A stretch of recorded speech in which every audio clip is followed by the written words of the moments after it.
I have already entered the voice chat. Right, okay, and you see, silence may be consent. You see, I have this rule that essentially entry is consent. And I'm glad that's the first thing that came up on this stream as it went live. Delightful. Yes. Absolutely wonderful. Yes, come over to my house for a meal and a drink and so on, and well, Whatever happens, happens. You sign up for it. And saying Does that nothing. imply that the opposite of entry is how you revoke the consent? Yes, get the hell out, run away, you're fine. So disentry.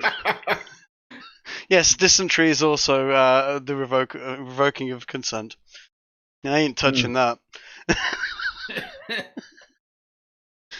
Oh no. Oh no, indeed.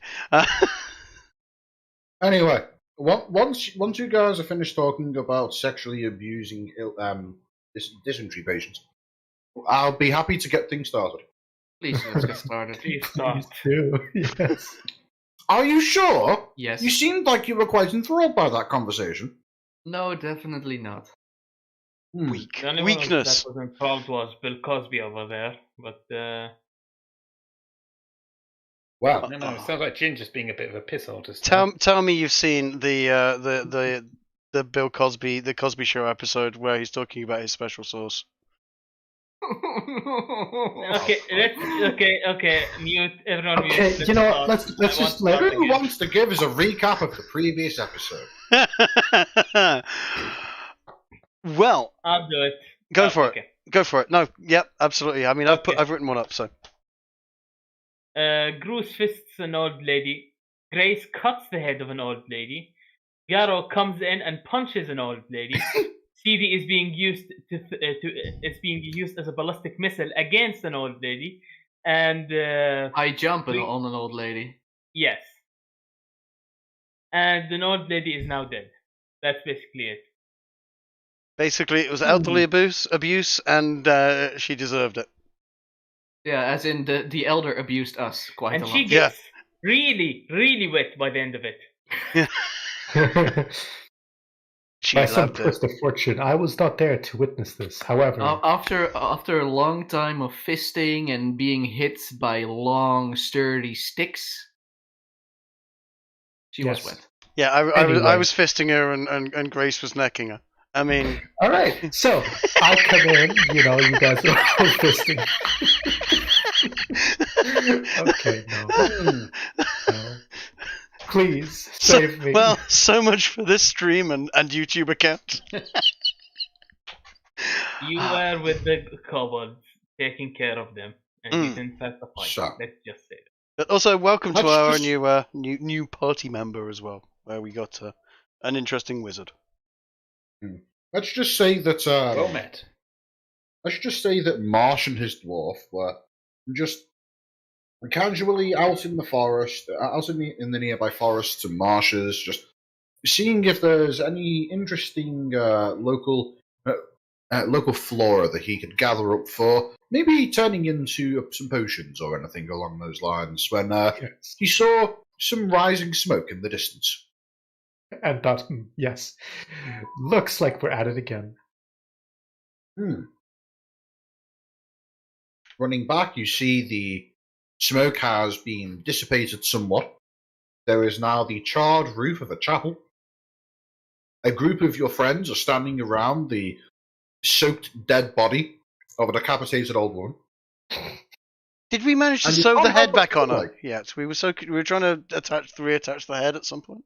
No, Okay, no, you I haven't walk in managed and that say, yet. "What the hell are you doing to that poor old woman?" She's Look- not as poor as she looks like it. Yeah, look, she deserved worse. Okay. I mean, you can't really get much worse than what you did to her. What you done to her. Oh, I beg to differ. Well, that's why I assume you're desecrating her corpse. That thing got a hold of her. We found out what it might be, and Oh. it got a hold of her. You remember the rabbit? The rabbit. Yes. Yeah, well, the hair. What the nearly hair. killed me? Yes, Yeah. yes. Well, it was another one of those, essentially. Well, I'm glad I wasn't here to witness it then. Mm. They probably tried to do that again to me. It had a pretty good go at doing it to everyone. What are you guys rabbiting on about? Yes. Just about a very hairy situation that occurred a few days ago. Oh, with the puns again. I'm staying well clear of these. Okay, You're okay, gonna how about say- this? For the next 5 minutes, you have carte blanche to make as many puns as you like. Go. Well, we already did I'll them. put on a timer. But puns are Is only Is it fun an when they're exact? ad-libbed. Yeah. Do we have as long as we like within that 5 minutes, or are you going to be splitting hairs? Oh, fuck it. I'll not be so overly authoritarian when it comes to making puns for this session. How about that? Unless they're really bad. We need something a little more light-hearted after the end of the previous episode. I suppose. Yeah. You know what? At the end of the previous episode, she was feeling much lighter, actually. I don't know. She was that water added a bit, but Maybe maybe you want to show the picture I made earlier. I'll put it. I just posted it and get in the chat. Throw that up on stream there. Yes. Oh, absolutely. Hold on. Watch out, you might make YouTube lose its head over this. Look, if it's good enough for Kathy Griffin, it's good enough for us. Glorious. Glorious. Hold on, if it's Kathy Griffin, you forgot the ISIS flag in the background.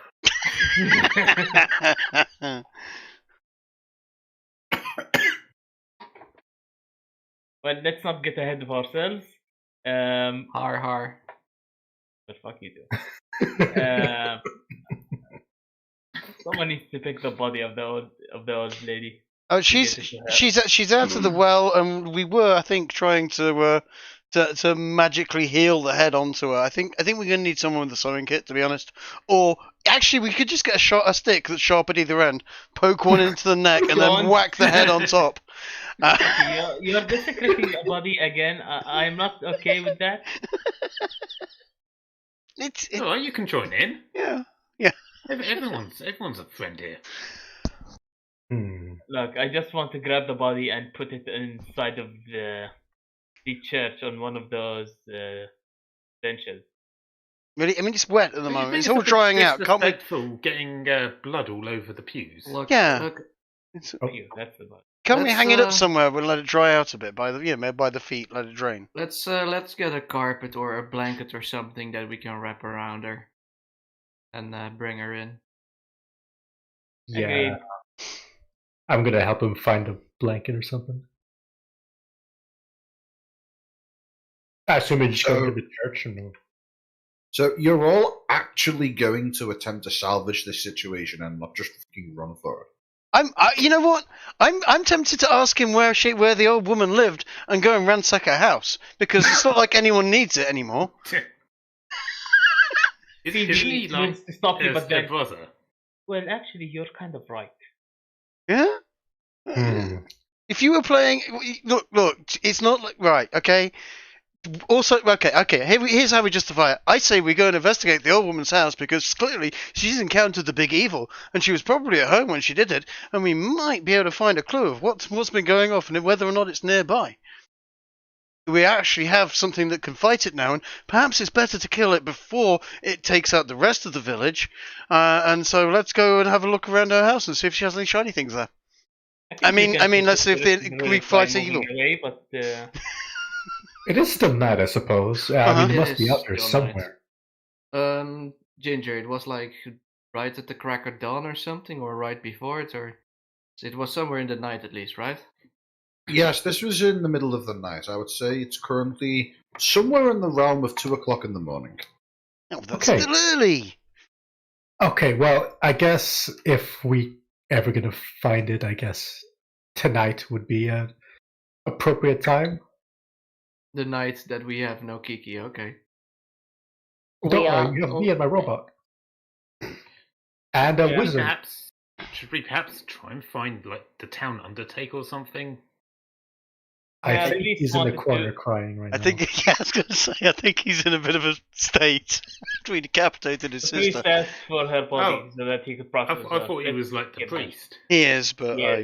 it's only a tiny little fishing village. Might be short on undertakers. Yes, I suppose we can go ask the villagers where Linda's house is. I would say it's not beyond the remit of your social understanding to know that villages of this size typically don't tend to have dedicated roles like that. Generally speaking, when it comes to being like an undertaker or a pallbearer or something along those lines, it's just whoever's available pitches in. There is usually a head man in these sorts of places, so we could go and take him the head, I guess. Well, I still assume that would be the priest, though, in most matters. That's fair. Let's go and we could leave the head on the altar. Oh my god! You know what? Let's just leave the body here and all the parts here. Yeah, and let's just why fucking go. You Why- guys wondered why why do I the monk got kicked out of the monastery. Why don't you just put the head in the bucket, lower that down into the water at the bottom of the well, and then position the body so it looks like she's trying to reach for her own head? Why don't you just do that? That won't be traumatizing to the old man at all. I fucking love that idea. Yes, let's do that. Don't. No, Let's we're not doing not. that. No. I'm just gonna grab Bruce and just try to drag him away from the church, away from everything, and just let's just go look for this old lady's house, okay? Yes, absolutely. Maybe she has some Thank beer. you. Put the head back on, and then can we hold the head back in place and press the digitation the arms around, and then do an old woman's voice and convince her to come back? Oh, yeah, do it. He doesn't No. have prestidigitation, so that's Danny's move. Let's just go. Yes, let's just go. Why don't you guys just go find that house of the old lady? Yes. We'll come off. We'll follow you after we're done giving the body in a sort of respectable fashion to the old man. Yes. We're just covering the body in some carpet or some such thing. We're and, just some tarp or not tarp. I don't know, some cloth. Yeah, some cloth. yes. I would say if somebody wants to sacrifice their bedroll, then they can get the necessary materials together in order to be able to properly wrap the body. Chase? Oh, I do it. I don't use my bedroll anyway. Do we need to sacrifice our Guys, bedroll? we're I thought the outside priest of a offered us his. church. Wouldn't they have the materials for wrapping in a dead body? I What just do you sacrificed wanna- my bedroll. It's alright. Let's not overcomplicate this thing. I'm talking about Okay, materials sure. that you can get like in the middle of the night when everything is closed and you guys have just partaken in the murder of a citizen of this village. Hold on. Oh, that's It's not murder. It was that's a bit self-defense. wrong. Yeah. Bear in mind, I'm talking from the perspective of a bunch of villagers who didn't even realize this woman was possessed in the first place. Yes. And Did the also a priest bunch of not, villagers. There are a bunch of villagers who are likely to speak, to the priest for justification of your actions, who has just witnessed you, in his opinion, needlessly remove her head due to the fact that you gave her incense, and that he gave you incense, and then you refused to use it. No, we use the putting your incense. situation into That's perspective right. right now. Hmm. I'm just putting your situation into perspective right now. Can we be respectful? You know, for 1 minute? Your characters would know that right now you may not be in the best of favors when it comes to the general citizenry of the village you're in. Thank you. Did the Okay. guy who gave us the night, the priest, did he not give us some bedrolls of his that we were using? Yes. You should have a just bedroll. Did, but those are still in the church. If you You know want what? Let's forget the corpse and just run. You guys just go. Chase and I will finish it here. Seedy and you, but okay. Yes, Seedy and I will finish it here. Yes. Thank you, Chase. Okay, do we have all the things we would otherwise need to expunge this priest? mean, this is a I good mean, point. expunge the ghost. The Yes, we do. This is a good point. Actually, we could sharpen her teeth and sort of. Stop desecrating. You're out there searching for her house. Come on. I do go, have the shoot, tools shoot. to do that kind of thing. Shoot. Move it. Okay. Well, look, Let's if we just- want to make let's our just case make any things clear. better, it's not going to be by sticking a stick up her body and then sticking her head on the stick. Okay, let's just make things clear. Which members of the party are going to basically just go find the old woman's house to loot it, and who is staying behind to try and prepare the body for some kind of consecration or burial? Actually, I Seedy prefer to and just leave Grigori this town at this point. are going to stay, and the rest, I think, they're going to go and search for her house. I'm going to look for the evil that may well be in her house, and Yes. attempt to fight it with anything that might be shiny in her house that looks valuable. Yes, Or I am also alcoholic. going Do to you help him really fight. think you'll find something there? I Who think knows? so, yes. If you do not look, will you ever find? Like in the famous Suppose, I words mean, of Alec Baldwin, We wouldn't all want the someone shots else you getting don't take possessed. miss. Yes. Yeah, exactly. Only the seeker will continue to seek, and the seeker may find. Yes. The seeker that does not seek does not find. Anyway. All right, John. In the famous quote of in the famous words of Alec Baldwin, all the shots you don't take, you miss. Yes, you said that. Now let's go. All Yes. right. Right. In which case, I'm going to go with a Goose, because if there is a real threat of another person getting possessed, well, can't have that. Yeah, exactly. We have to stick together. Also, oh, hold on. All right. Does anyone have anything? Seedy, you've got actually something we can use to fight this thing, don't you? I don't He know does, that. but Bruce doesn't know that. But I don't know that. Okay.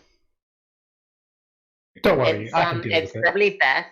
It's probably best that Grace stays behind to deal with the to help deal with the religious rites since she'd be practicing them.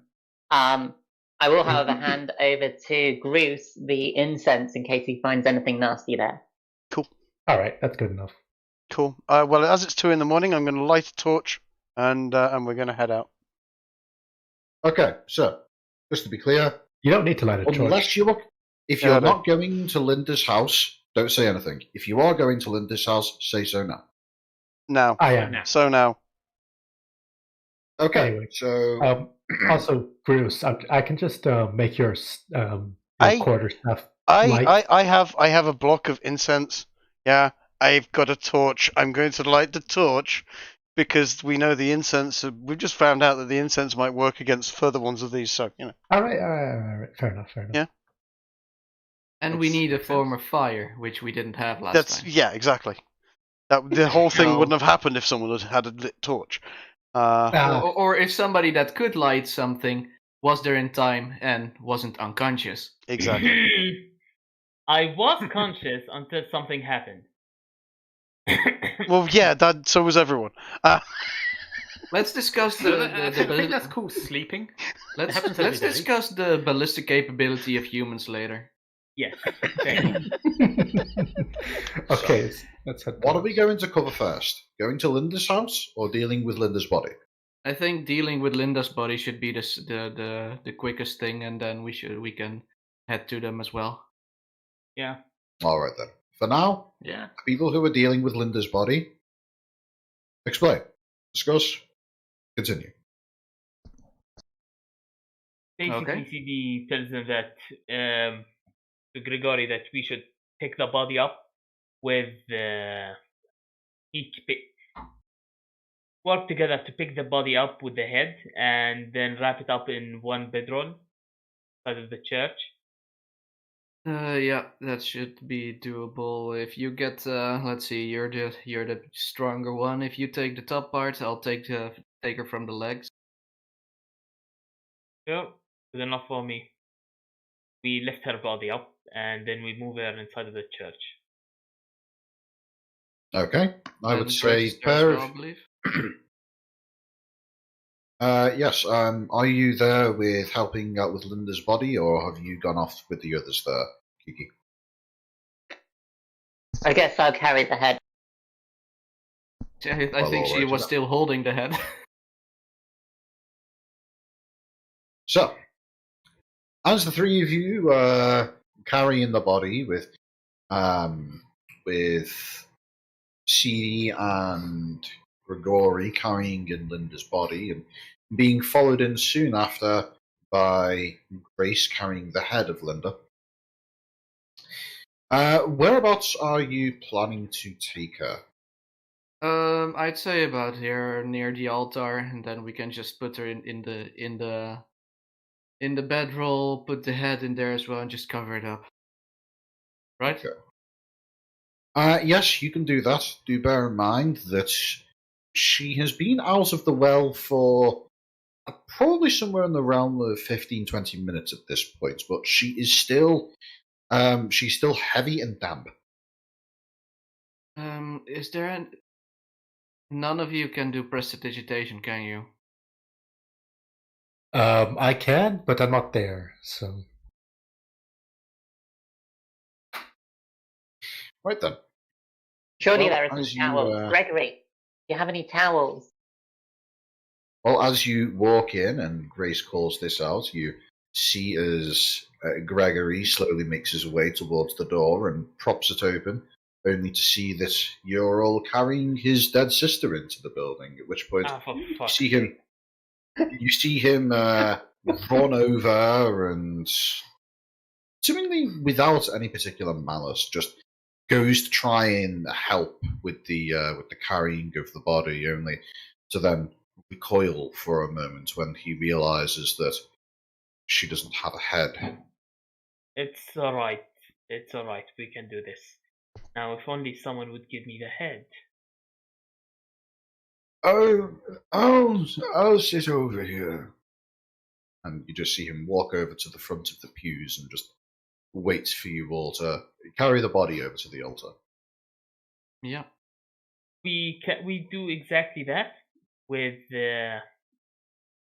and as we set the body down, I look at Grace, given her. Yeah, I'll put the head alongside the body. I'll turn to Gregory and say, do you have any rites for Pridania, or do you serve any god? I need to prepare something.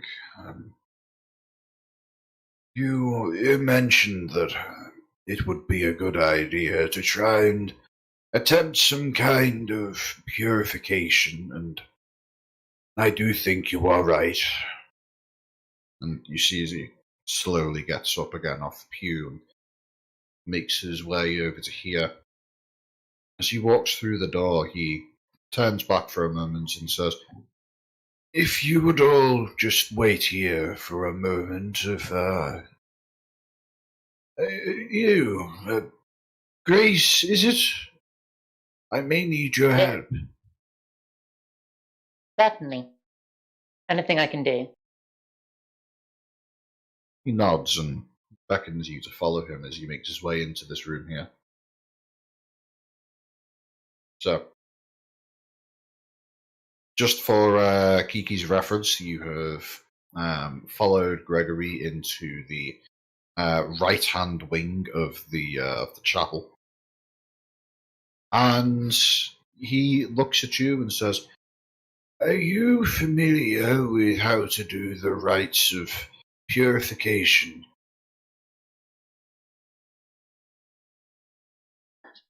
I am familiar with the rites of purging. The more gentle rites of purification, however, I'm not so well practiced in. I see. I will talk you through the steps then. So from here, he basically goes through the process of showing you how to take various herbal remedies and incenses, things that would otherwise be gathered in large quantities and manufactured into a block of holy incense. He is instead effectively creating a smaller and more refined mixture of. And as he goes through the process of doing this, he He shows you how there is a small burner that is used in order to suspend the incense over the body, and he instructs you that he would like you to hold the burner whilst he does the rest of the ritual. But all in all, can I make sure to listen in and make solid notes on this in an attempt to learn it for myself? Sure. In fact, I will roll for you now a religion check to see how you pick up the information.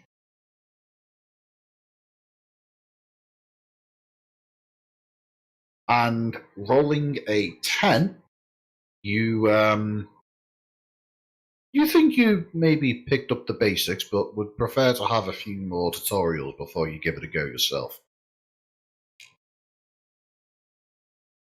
But all in all, for this run, you are just simply asked to hold the burner over the remains, whilst Gregory does the rest of the work. But I shall do so.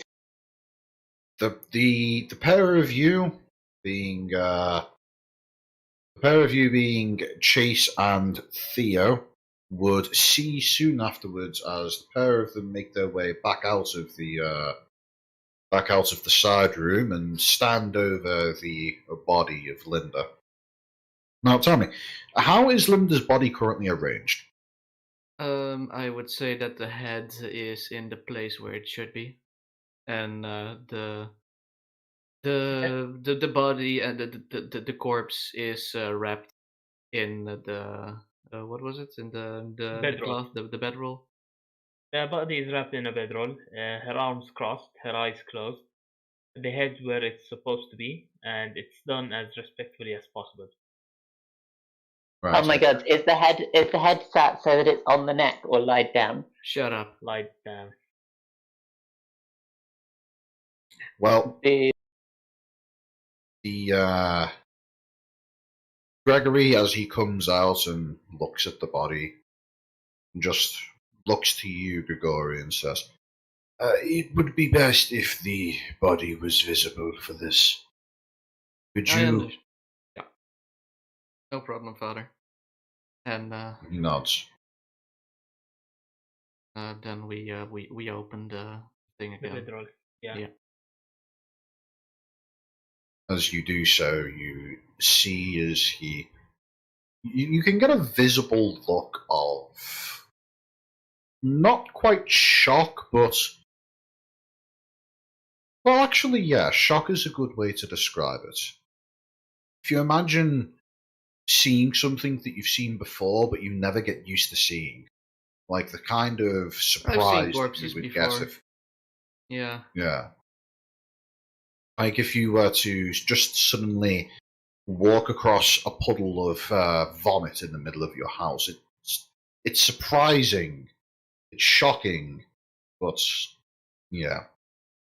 That's the kind of look that you see appear on his face for a moment before he looks to you, Grace, and says, "Can you light the incense, or will I need to do that?"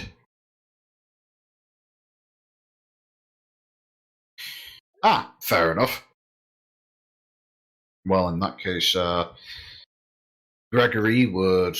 by the way, for those listening, Kiki has to go for a short time as she's now going to be boarding a train soon. Oh. But yes, as Gregory instructs Grace, you see as he asks her to hold an incense burner that is attached to a long chain. The pair of you present would guess that this entire device, this structure, seems to be made out of some kind of very well polished metal. You get the impression it's maybe made of silver, and as a small bundle of what almost looks like a bird's nest is loaded into this burner, and then has a small flame attached to it. Yeah, something along those lines, except it's far more simple than that. Trig, if you'd just like to bring up the image that Theo just posted. Hold on. The structure that you're seeing, it's more similar to just a very simple silver cage. Okay.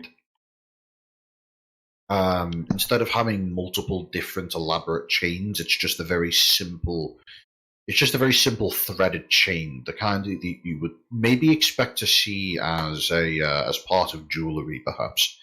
The whole thing being made of silver, and as I say, he bundles a small bird's nest looking bit of dried out plant material into it. This is called a censer, by the way. And yes, it's pretty close to that. Except, yeah, it's close enough. Yeah. And you see as he holds it in his hands, he cradles it between his two palms before uttering a small prayer, at which point you see a very small light appears inside the cage, a light which is very easy to see in the general low light conditions of the chapel in the middle of the night. And as Grace begins to slowly move the chain around, causing the censer to slowly swing in concentric circles around and above the body of Linda, you see as he begins to murmur some kind of prayer of sorts. What languages do you know, guys? I'll check Kiki's sheet now. I know. Yeah, no, you go first, Jess. Oh, I just know Common and Druidic, which probably doesn't help here. I have No. Elven, Sylvan, Common, Dwarven, Draconic. Wow, you know a lot of languages. Jesus Christ. I am smart. But yes, between the pair of you, none of you are none of those who are present are able to recognize the language that is currently being spoken. Although, if either of you would like to make a religion check to try and hazard a guess as to what's being done here, feel free. I'm gonna try. Me too. Well, the pair of you aren't entirely sure what's going on, but you would guess, given that this is a holy ritual of sorts, that maybe this is Celestial being spoken, but you're not 100% sure. Celestial, of course, being the language of the gods. Damn shame I'm not there, isn't it? It is a bit of a shame, yes, given that Bruce, for some reason, speaks Celestial. It's just so that he could get Ambrosia to make more wine. Probably. Yeah, sure. Wine for the wine god. Yes, basically. So,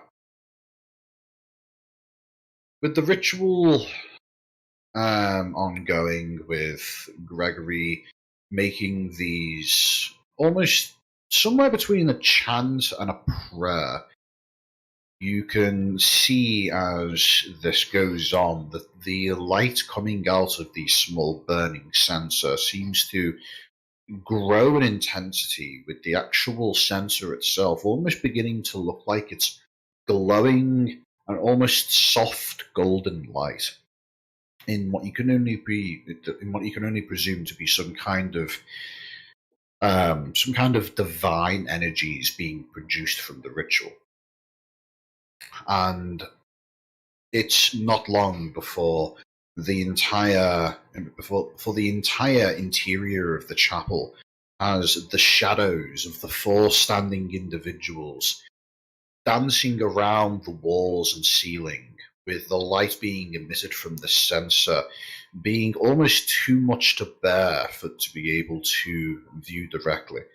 And yet, as this goes on, you see that Gregory never stops staring at both the censer and his fallen sister.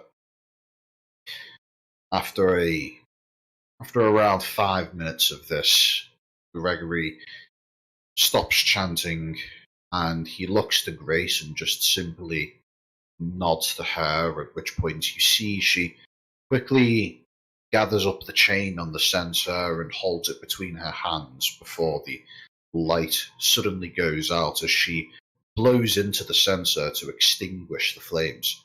The ashes inside being blown out and over the body of Linda, as you can all get the impression that whilst no evil spirits were expunged from the remains at this point, perhaps if there were, there would have been some kind of critical reaction at this point.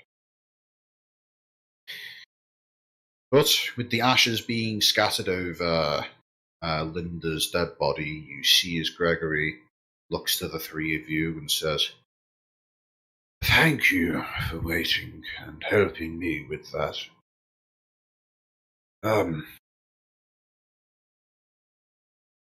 If you wouldn't mind, it may be best if we were to take her to somewhere." See as he stops for a moment. Normally when someone dies, we have some kind of a prior warning. They have a grave dug for them in advance. But we don't have anything like that now.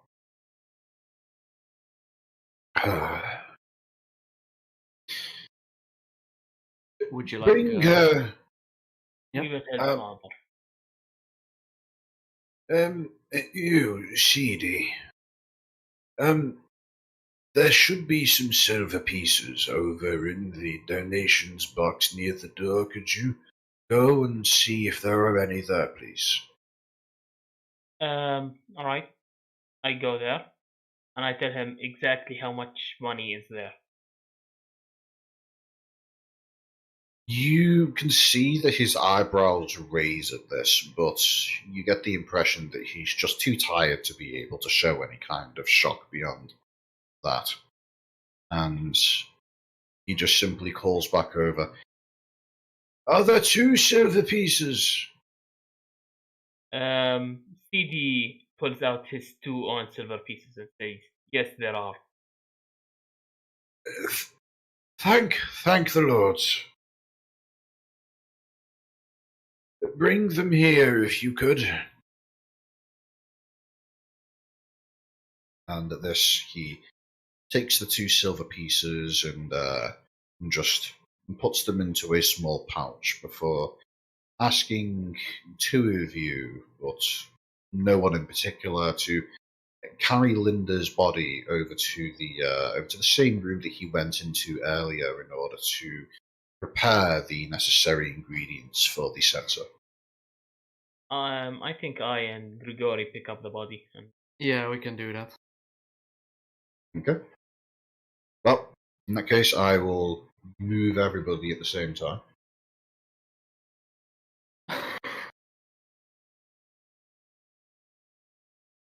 Chase Master of PR. Oh, Christ. Awful. That is going in the memes folder. Yes, it's going in the meme folder. So, to be respectful here.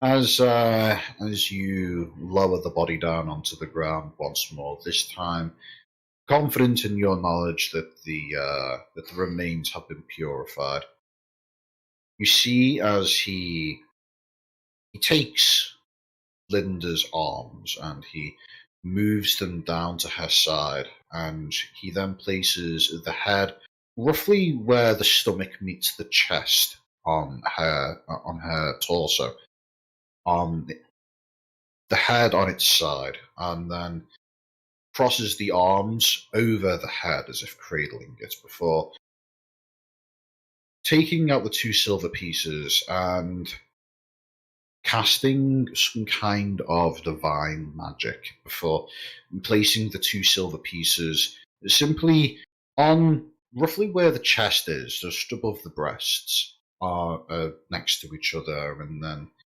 uttering another final prayer before looking to the 3 of you and saying, "I've just requested that Prydaina preserve her so that she may be buried once a grave has been dug. Assuming no one disturbs the body, which I don't think anybody will in here, she will not change. She won't rot."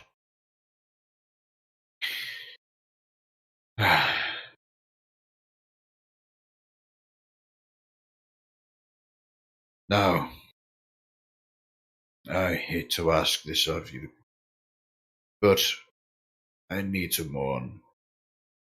Would you please leave me? Of course. We understand, Father. We apologize.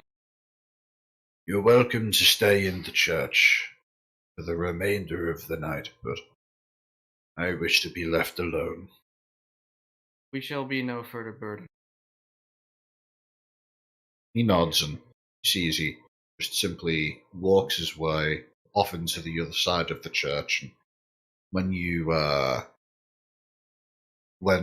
see him close the door behind him into his private quarters, you hear the turning of a key and the sliding of a lock. So, with that having come to a conclusion, if the pair of you have anything else that you wish to discuss, go ahead now. Otherwise, we'll switch over to the other party. I think I'll just wait for everybody to get out of the church so we can talk without the poor man hearing us, and just say, let's go over to the rest. Alrighty. In that case, I will go ahead and move everybody over to the outside of the church. Just go ahead and take off the symbols of fear and bless and so on and so forth. Right. No, nothing. Alrighty. So, I don't have a dedicated map for the village of Flotsam right now. But I can get one thrown up onto the stream in just a moment. For now, though, as Groose and Garrow and Gunnar, as well as Gunnar's robots, are... Jesus Christ, that's loud, Theo. Oh, What? sorry. I didn't hear anything. Yeah, I just put on Amazing Grace on the stream. Oh, I haven't even been looking at the stream. Anyway, as the 3 of you make your way over, what are you all talking about? You mentioned in the chat that there was some discussion with you. Yes, well, I am in the presence of, is it Gunnar? Yes, Yes, Gunnar. it's Gunnar, and some sort of medieval magical space marine. Well, yes, Again, this is my fabulous Yeah, well, my most impressive creation of my life so far, and yes, it follows me around now, and it is very useful in many ways.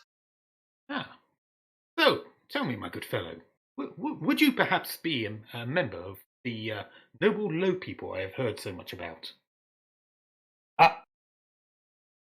We may be short in stature, but we are a great people, not low. Oh, wonderful, wonderful. Do you perhaps hail from one of the famous underground cities that I have heard tell? No, I'm not from an underground city. Mine is on the surface. It is, I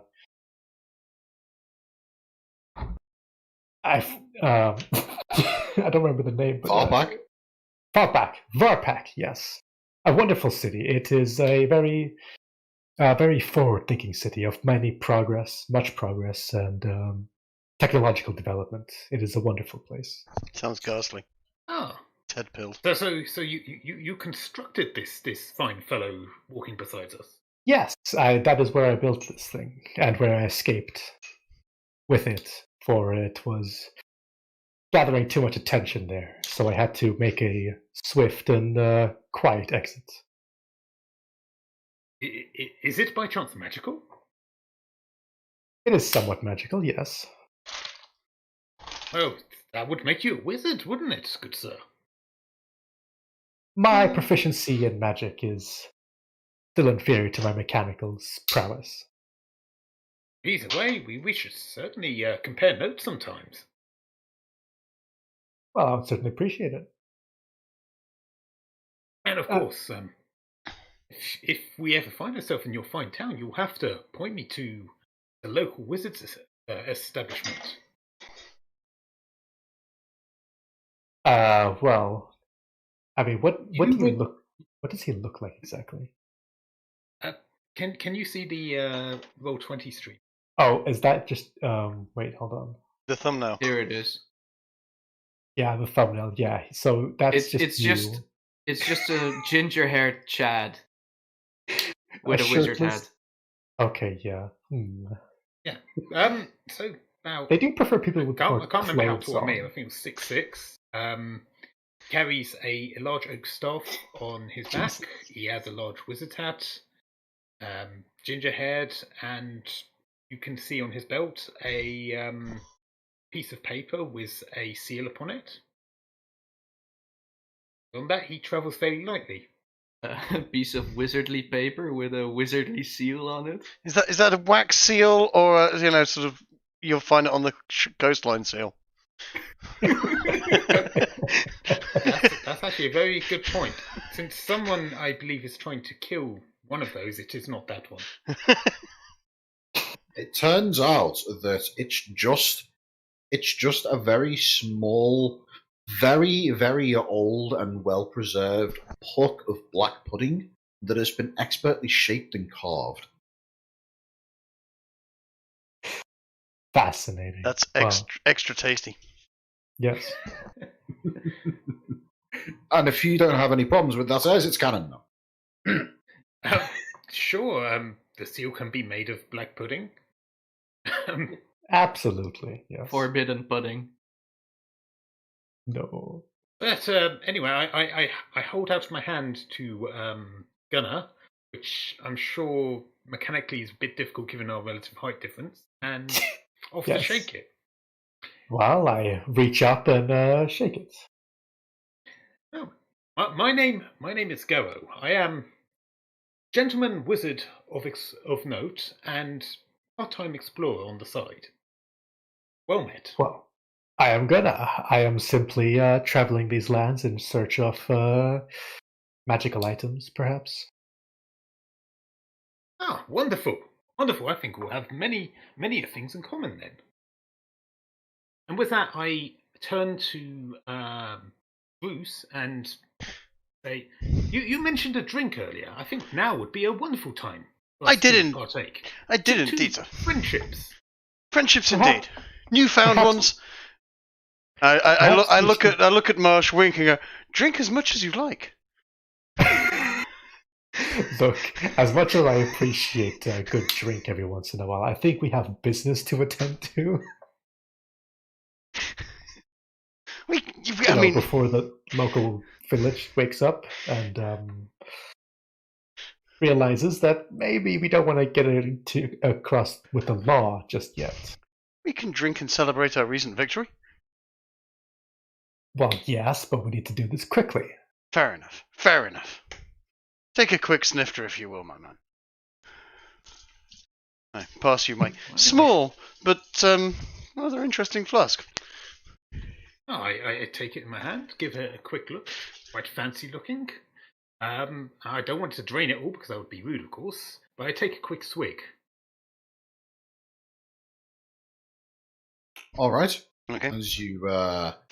As you take a swig down from the flask, you notice, first of all, that it appears as though the flask doesn't get any lighter. And secondly, you note that is this wine or mead that it's filled with right now? This is wine at the moment. Right. Okay. It's still the wine from the monastery, isn't it? Yes, we went and refilled it with the wine from the monastery.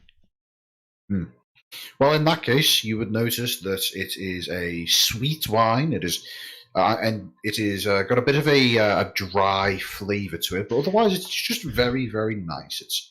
You can tell that you could quite easily get very drunk very quickly on this without realising. Literally. Store that bit of information away for later when we're not on a mission, and then pass it over to Gunnar if he's willing to partake. Well, I'll never say no to some fine drink. I'll just take a sip and just pass it on.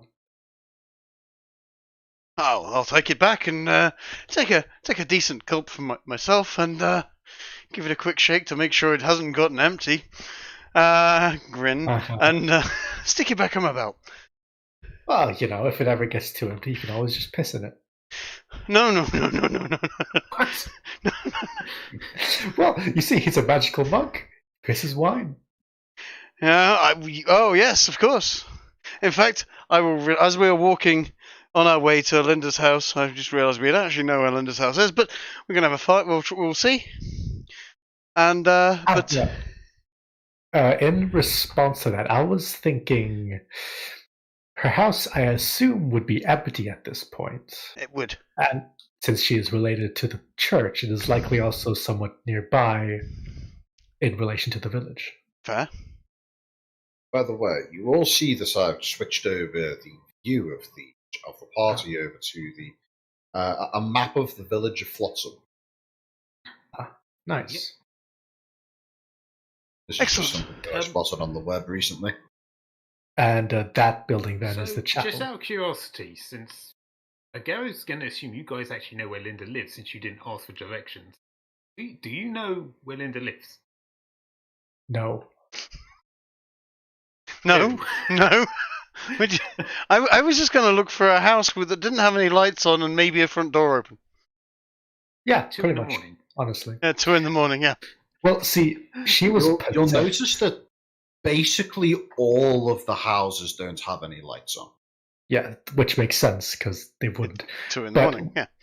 But what I was thinking, though, she was possessed, presumably, when she was asleep. Would a demon-possessed woman really just leave the door closed, or even just use the door? That's it. I was thinking they would just walk out the door and it would be sort of flapping around open. So any house that looks like it might be ripe for, My earphones have just run out of battery without any prior warning. Ah. I'm just swap them over. Alright, the DM's gone. Quick, shitpost, outpost. Yeah. I noticed Grace literally. Yeah, okay. Maybe you know me too well. Yes, we're basically going to start robbing people's houses until someone goes, "Oi, this is my house. Get out." If we find an empty house, we pillage it. I mean, search it for evil. I mean, Exactly. Garo at this moment believes you're acting completely in good faith. So I will have you know I am a man of the cloth and a goodly monk. I would never do anything to get me kicked out. Oh, that's right. I've already been kicked out of the monastery. yes, I know nothing about this. As far as I know, you are righteous fighters against the demonic forces.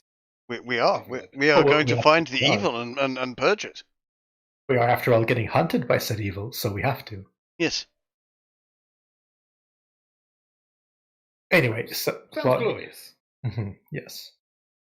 Well, for now, it's just been sort of terrifying, honestly, but we'll get it someday. How tall is your robot thing anyway? Actually, it should be around your height, I think. I'm just wondering, am I taller?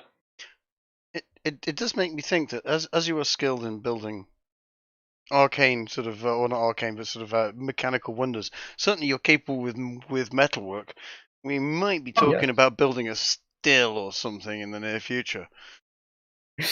Oh, if there's any tools Maybe you a require, still I on can build mech it. legs.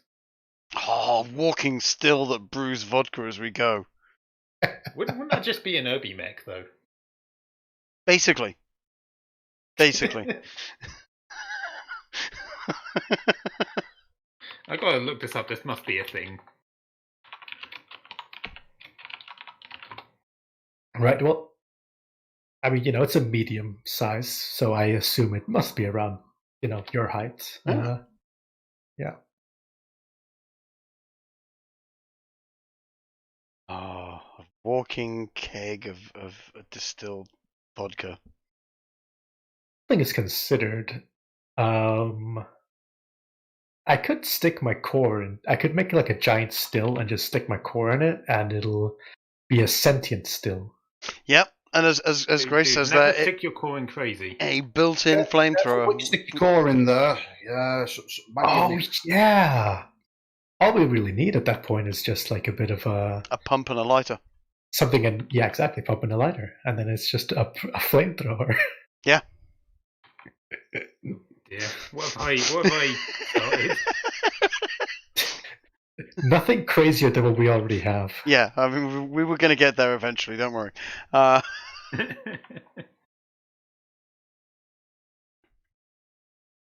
So, are you back, Ginge? Did I hear Ginge then for a second? No. Yes, you did. Yes, I did. Excellent. Are you back? So, right, we are going to wander and sort of look around the local houses that are nearby to the chapel, certainly, and see if any of them, may have their front doors wide open or just Preferably unlocked. covering. Yeah. Yes.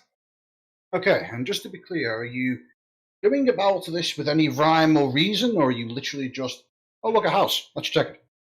Well, I was thinking we'd check the ones closest to the chapel first. Yeah. Okay, then. I would say make an investigation check. Yes. An investigation. I'm just following check. you guys, assuming they know where they're going. Hmm. I have no reason to investigate right now. Oh.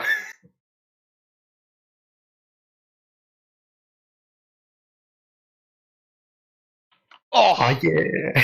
Oh, yeah. Thank God. Yeah, exactly. I was about to rob some poor randomer's house then. Yes. Oh, What no. what is that supposed to be? That's supposed to be the auto still with the flamethrower. I love it. That's an urban mech, isn't it? Yeah, nice. Yeah, comes with AC-20. Mm. Just want to point out that you mentioned that you were worried you're about to rob some random's house. Mm-hmm. Oh no. No. Instead, you're just going to be robbing some murder victim's house. Ah, okay, awesome. Well, hey, there's no one to be sad about it. So Because it's fine. they don't need their stuff anymore, so But no, we're not going there to rob it. We're just going there to look for traces of this evil thing. Yes. I mean, who knows? She might have been into the occult and had sort of demonic books and stuff. Maybe some demonic candlesticks and Oh, yes. silverware. Maybe she was, primed for this kind of thing. Yeah. Show me the man and I show you his crime. Okay, Stalin. Damn, that was a bit grim. Especially for someone who wasn't there. As you make your way along, you decide to just wait for the clock to have its say. There you go. As you make your way along, you decide to make your way up this way, and you check in the small shack that's immediately next door, and no, that's that seems to be some kind of small cubby for the purposes of holding some extra supplies, seemingly for the church, from what you were able to see through what little cracks in the woodwork that make up the house, that make up the walls of the shack. Then you go a little bit further and make your way around. This large house that's on the corner here doesn't appear to have an open door. You get the impression that it's probably either occupied or just simply isn't the right house. You're specifically looking for something with an open door, right? Kind of, yeah. Signs that it's just been sort of left. Can I also do some sort of perception? I'm going to be on high alert because we've just been attacked by something. There's going to be, if there's any sort of two glowing eyes glowing around anywhere, I am probably going to be trying to look out for them. All right, go ahead and make a perception check. We all know that Groose has a very stellar history of extremely good perception checks. I'm also going to do a perception check if that's the case. Oh. Excellent. Excellent. I suppose I should. Perception? If the website would let me. Website seems to have locked up for me. Well, 1 second. In the meantime, I'll just describe how Groose and Marsh, whilst you do keep a good eye out, you don't appear to spot anything. Then again, you get the impression that it may be a little difficult to find a floating, incorporeal black smudge in the middle of the night.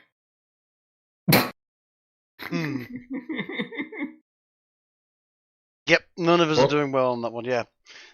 No, you very much are not. Look, Biscuit, we're not going to be picklocking anything. The door is wide open. Yeah.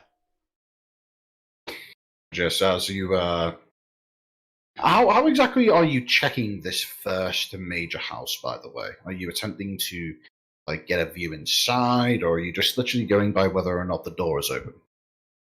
I'm going to work on if the door's open, roof, yeah. Pretty much anything.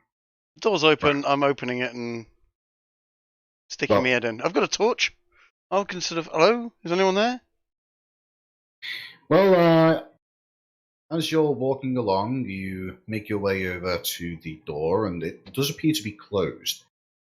Are you going to try the door, or are you going to move on? I'm going to try the door. I've got my tiki torch. I'm looking for a white. Good. You make your attempt at the door, and it opens as expected. And as you open the door, you see a relatively rustic-looking house. You see the inside appears to have a variety of I say you see. The very first thing that you perceive is the smell as you open the door. As when you walk in, you see that there appears to be a large number of relatively large sea fish that are hanging from various strings, hooks, and other bits and pieces that are used to suspend the fish and allow it to dry out. And as you walk in, I would say make me another perception check. Another perception check. Okay. Oh! When it counts. Okay.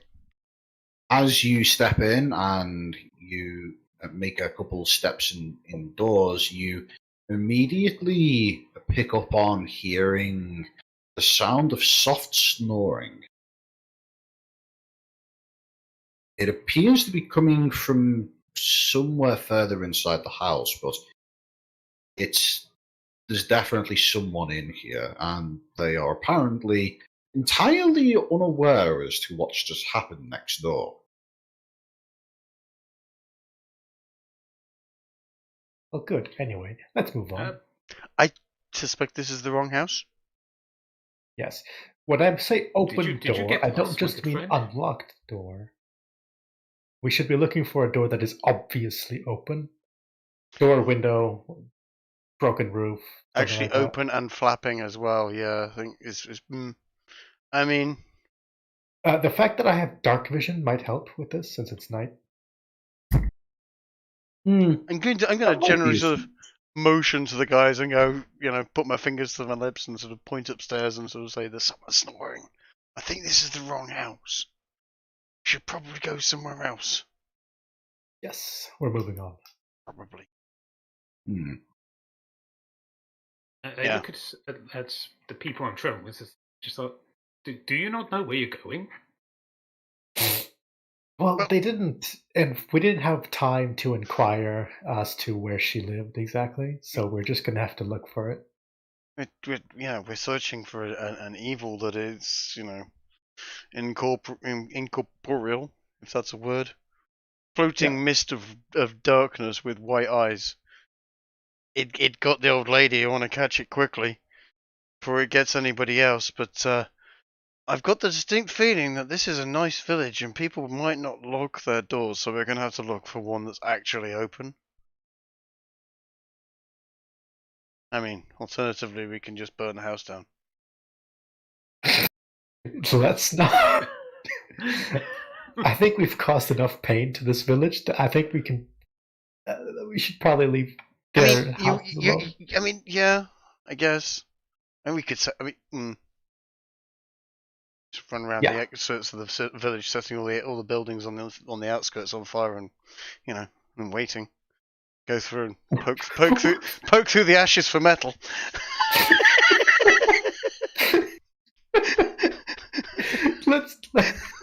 No, that's evil. Do you not think this village has suffered enough? Probably. I agree. Probably. Let's not set fire to it. Okay. I wasn't being serious. It just occurred to me as something that could be funny. All right. So I don't know. I guess we'll just be heading down here.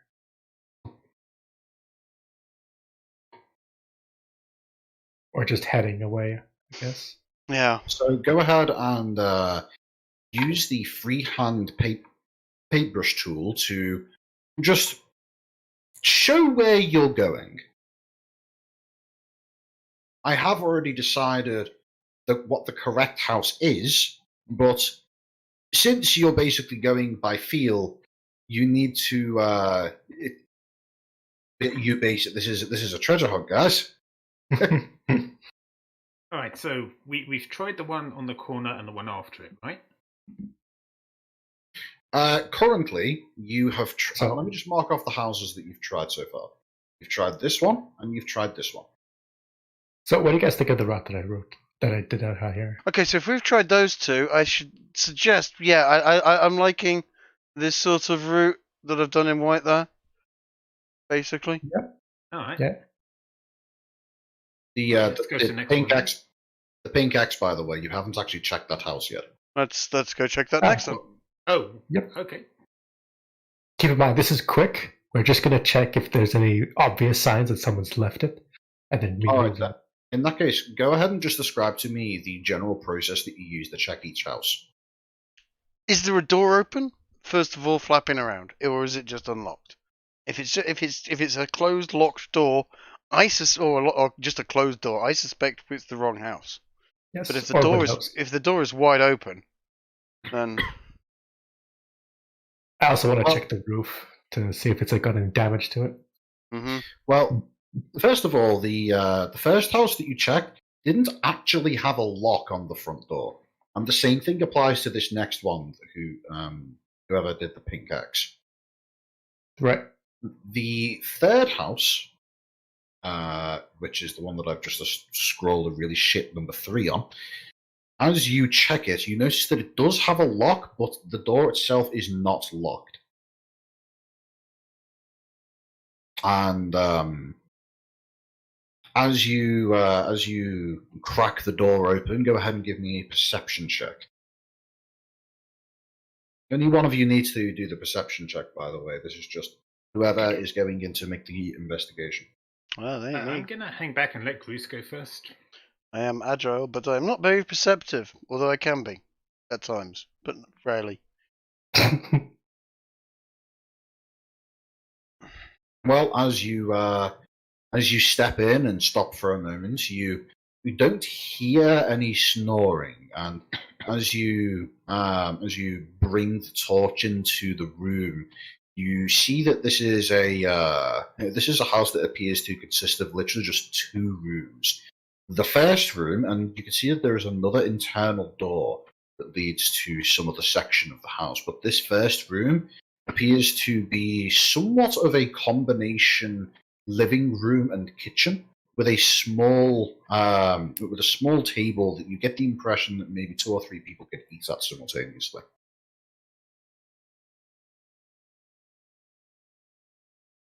Okay. What's into the next room?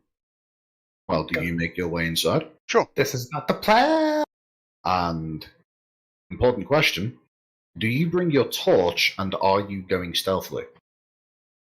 I am bringing my torch. I am not going stealthily. I'm facing and fighting scary evil. I'm not trying to break into someone's house and steal from them. If someone comes out and goes, "What are you doing here?" I will apologize profusely, explain the situation, and run off. Maybe offer them a drink. Hey. Well, as you make your way into the second room, you see that there is a double bed in which there is a man and woman sleeping. As you step in and bring the light of the torch into the room, you see as the pair of them immediately stare from their sleep and just stare at you for a moment before the man just shouts, "Oi! What are you doing in my house?" Terribly sorry. Wrong house. Well, get out then! Tatty bye, and turn around and run off.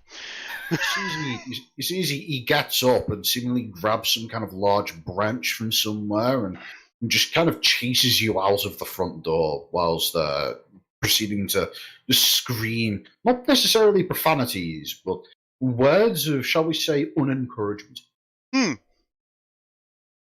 But when I see Goose come running out of there being chased by the man, I am saying, right, no, this isn't working. I walk over to the next house on our route, and I just start banging on the door. Say, "Hey, good sir, do you know where Linda lives?" Just until someone answers. Okay, so first of all, do you ask the man that chased Bruce out? And secondly... No, I'm going to the next house. Okay, so I'll go ahead and put an X onto house number 3. Which is the next house that you're checking? That's the one south of it. So you're Actually, checking this one? That one. Yeah. Yeah. And I don't go in, I just bang on the door and call out, good sir, do you know where Linda's house is?"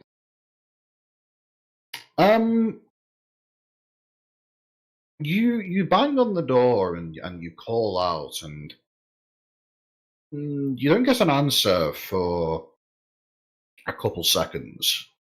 I got 30 seconds go by, and there doesn't seem to be a response. Alright, if no one answers 30 seconds, I'll go to the next house and repeat the process. Okay, and which is the next house? The one to the right. Okay, so this one? Oh, hang on. This one? Yeah, the one that just put... The blue line one. Okay. As you bang on that door and begin asking for Linda, you do get a response.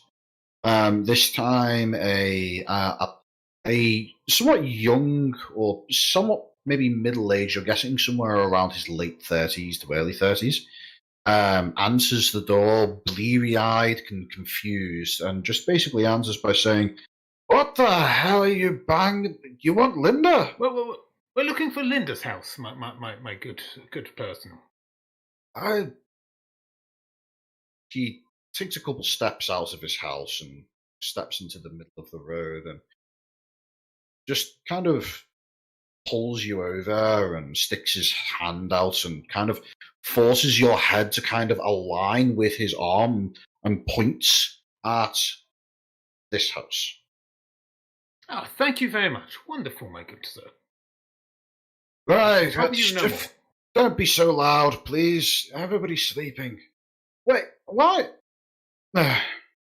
And he steps back into his house, apparently no more interested in the fact that you're searching for the house of an old woman. Well, I that's the opposite of what I expected would Bruce happen. on the back and say, "That's how you do it, my friend," and lead him down towards the house. You know what? Yeah, I've been spending too much time in a monastery. It never had occurred to me to actually ask someone. Good lord. Man, villages are weird. Yeah. In my city, someone would have just dropped a rock on you if you tried to do that shit. I was gonna say, yeah. In my Oh, monastery, no. I had to sneak everywhere. They kept on getting really angry at me when I started waking people up in the middle of the night. But well done. Okay, learn Yeah. something every day. Oh, you'll find people are wonderfully helpful if you just know how to speak to them. So it would seem. Right. Let's go and see if there's a beastie in this house, and if there is, we should probably fight it. Maybe use some of this incense. Although I do remember you tried this before, and it just sort of bruised it. My I think we will try and burn it this time, though. So, That might be a good idea. I was thinking of maybe just trying to throw it a bit harder next time. That's Yeah. also an option. We could throw it. I know. Ho. We So- could light it and then throw it at it hard. Right, I'd say- I bet you I could hit it from here. I would say, as the three of you are walking off again over to the house that Garrow was just directed to, Gunnar, you would spot as the same man that gave Garrow his directions pops back out of his house again for a moment, and well, give me a roll of your choice to try and determine what he is doing. You see, as he just kind of steps out into the middle of the road. And just kind of is looking at the sky, maybe? Well, perhaps insight? That makes sense, more or less. That might work.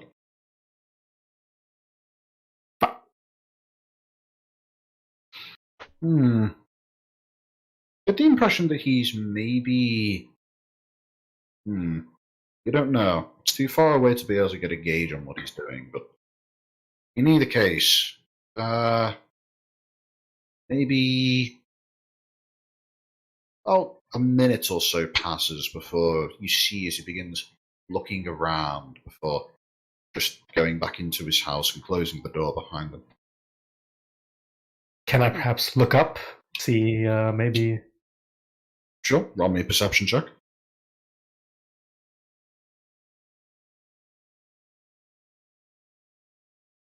God damn it! You look into the sky.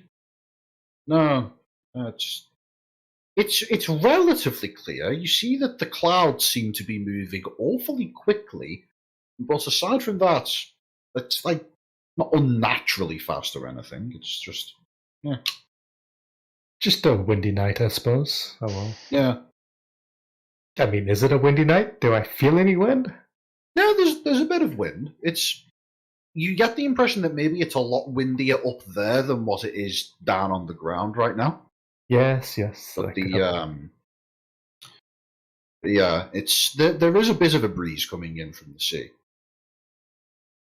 All right. Well, I go and rejoin them, and we'll take a look at this house. Okay.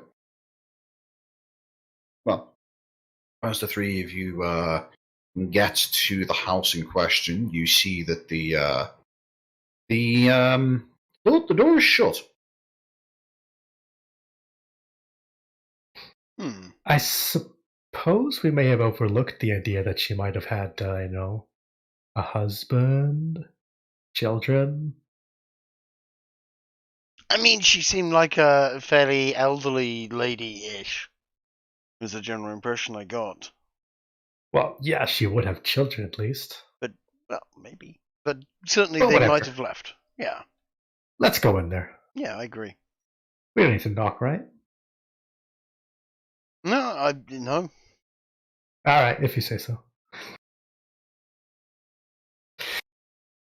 All right, this time I will take the lead and just walk in. Okay. As you make your way inside, you, with your dark vision, are able to get a much better view of the interior of this house. And in doing so, go ahead and make me a perception check, this time with advantage. Thanks. 2020 vision. Nice use of the advantage there, Marsh.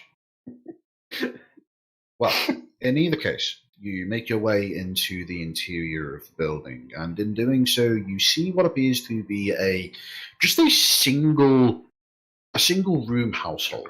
It's large, and it seems to have a large central pillar supporting the otherwise pyramid shaped roof.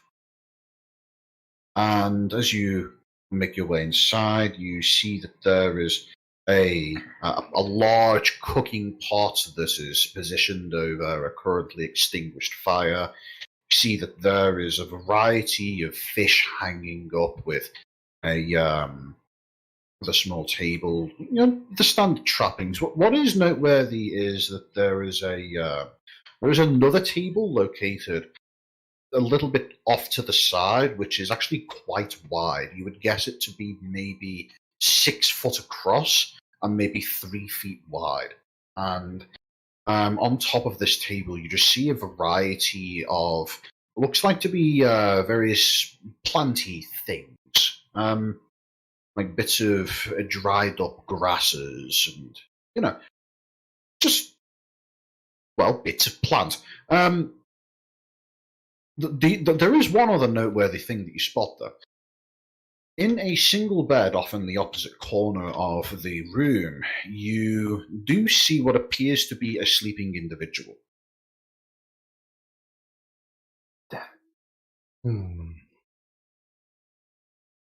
Most importantly, this individual doesn't appear to have noticed you yet. Okay, so I'm thinking we'll go outside and knock and try and wake this individual up so we can speak to him. Well, is the rest of the party happy to do this?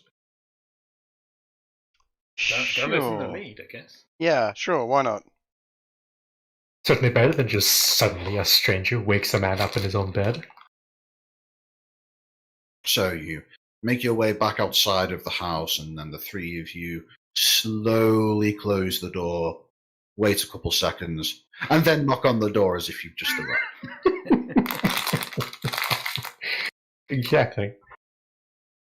Well, after a couple moments of knocking and then calling and then waiting, you do hear a voice pipe up from the inside that calls out, "Hey, coming!" It sounds feminine and old. Oh no. Another sister, baby? And as you make your way, as you just stand there waiting a bit longer, and then you hear the same voice pop up again and say, "I'm sorry, a minute, please." I'm going to knock on the door and call out Linda in a questioning voice. Yes. Interesting. Linda, as in the sister of Father Gregory at the chapel? Yes. Has something happened? Yes, there's been an incident at the chapel. We need you to come with us. Oh heavens! From there, you hear that there is apparently a little bit of a rise of panic as you hear with a bit more of a hastened whatever she's doing on the inside, and you distinctly hear the sound of something going wrong. It almost sounds like somebody dropping a box of something, and then you hear a small muted bit of cursing. A couple seconds after which you see she comes to the door with a big coat on and big pair of slippers, and she looks bright-eyed and spookily familiar, and just looks at the three of you and says, "What's happened with Gregory? Is he okay?" He's going to be. There's been an incident. He's going to be fine. In fact, he's going to be very happy to see you. But there's been a fire at the chapel, and an Oh, heavens. incident. Perhaps we should take you to him. I'm thinking we take. Yeah, but you should probably come with us. My name's Groose, and we have Yes. the rest of We our arrived party. here today. We Yes. we enlisted his help for an issue we have. Yes. Oh, I see. Oh, give me a moment. Just a minute, please. And you see as she pops back into the house again for a moment before. She doesn't close the door, and if you peek in, you see that she quickly makes her way over to the same table that you spotted earlier with all the plant stuff on it, and picks up a small flask, about half the size of a wine bottle and similar proportions. And she makes her way back over and says, "Sorry about that. I just had to grab his medicine. I heard it was ready for pickup, and I figured I might as well get that sorted for him. He's so busy. Let's get going." Smashing. Come with us. We'll help her back to the. Yeah. We Back will to the assist her chapel. on our way there. Yes. So as you all make your way back over to the chapel, I'll go ahead and move the party's view back over to said chapel. And give me a moment whilst I just pull Linda onto the. It's another Linda! Oh no. Look, we got him a spare. He's okay. So, I would say at this point, given the amount of time that you guys have spent,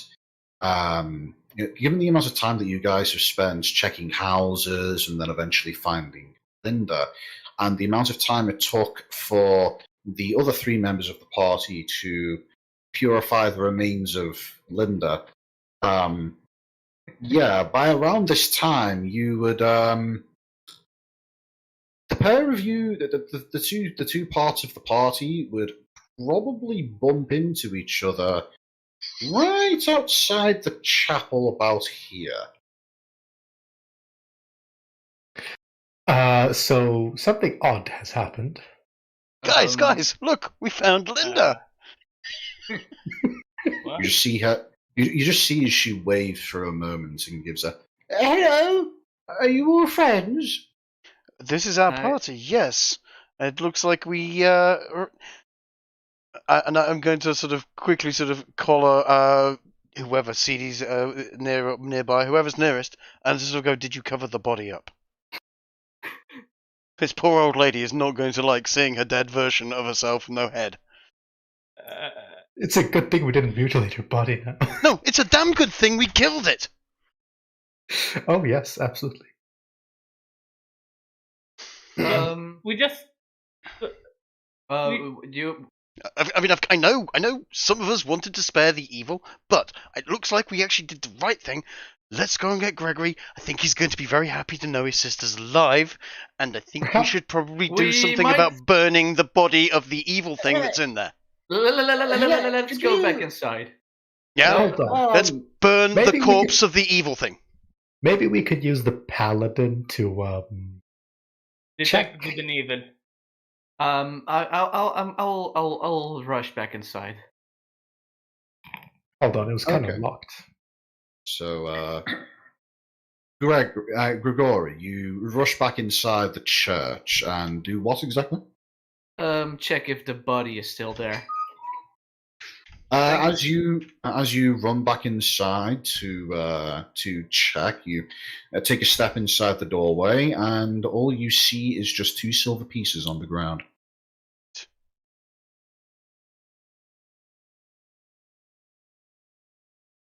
Oh no. Mm-hmm. Oh no! Who said burn it? I'm gonna. Who said burn it outside? Who said fuck? Yeah, anyway. I'm no gonna one's knock fucking drunk. on the Gregory's door and ask if he's still there. Okay, hang on a moment. Grace, you are Kiki. You're listening into the session. Are you suggesting that you want to burn your divine sense on checking out Linda?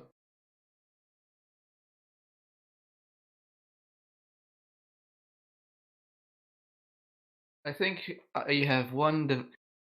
I think I have one divine sense left. Extract on my shade. She says. That Oh hells, I'd be concerned if I saw a body disappear. Well, that impression That's is uncanny.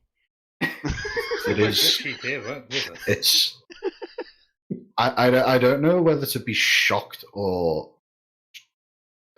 That is disturbing. Thank you. Perfect. But anyway, I'm sorry, Kiki. great. I've done nothing like that.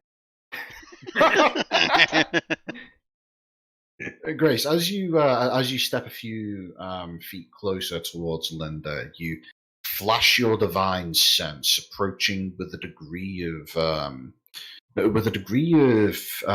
hostile intent towards the old woman trailing behind your party. But as you do so, you don't detect any evil. In fact, you actually detect a degree of innocence and goodness emitting from this individual, more so than from any other member of your party. In fact, What? We're not innocent and I friendly? feel slighted somehow. no. I can Like, understand the rest of the party, but I haven't even had a chance to do anything evil yet. No. Like the rest of the party tend to come across as like neutral or like non-reactive, whereas it's kind of like comparing the south pole of a magnet or the north pole of a magnet compared to just a rock. You're not going to get any response from a rock, and you don't get any response when using divine sense to check out the rest of your party. Okay, can she use it to just check out the general area or something? She can, and as she does, she's once again able to detect the general consecrated nature of the chapel, but she's not able to detect any evil within the area. And unless otherwise stated by Kiki, Grace would look towards Linda and get a good look around the chapel and just call out, "I don't see any evil here." I just run back into the chapel and check the body, Just not as there. fast as possible. You see at the same time as Grigori is making his way out of the room, you peek in and just see. Well, you see a damp patch on the ground where the body had clearly been laying there for some time. But aside from that, all you see is just the silver.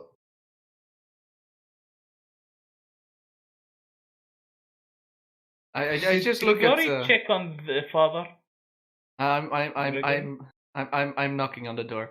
Father, are you still there? A moment passes before you hear him call out in a very exhausted-sounding voice. Yes, is that you, Grigori? Yes. We just went outside the church, and there's something that you need to see right now. Please, if you would please unlock the door and come with us. I told you I didn't want to be disturbed. I promise you, this is something that you might want to see. Okay. Give me a moment.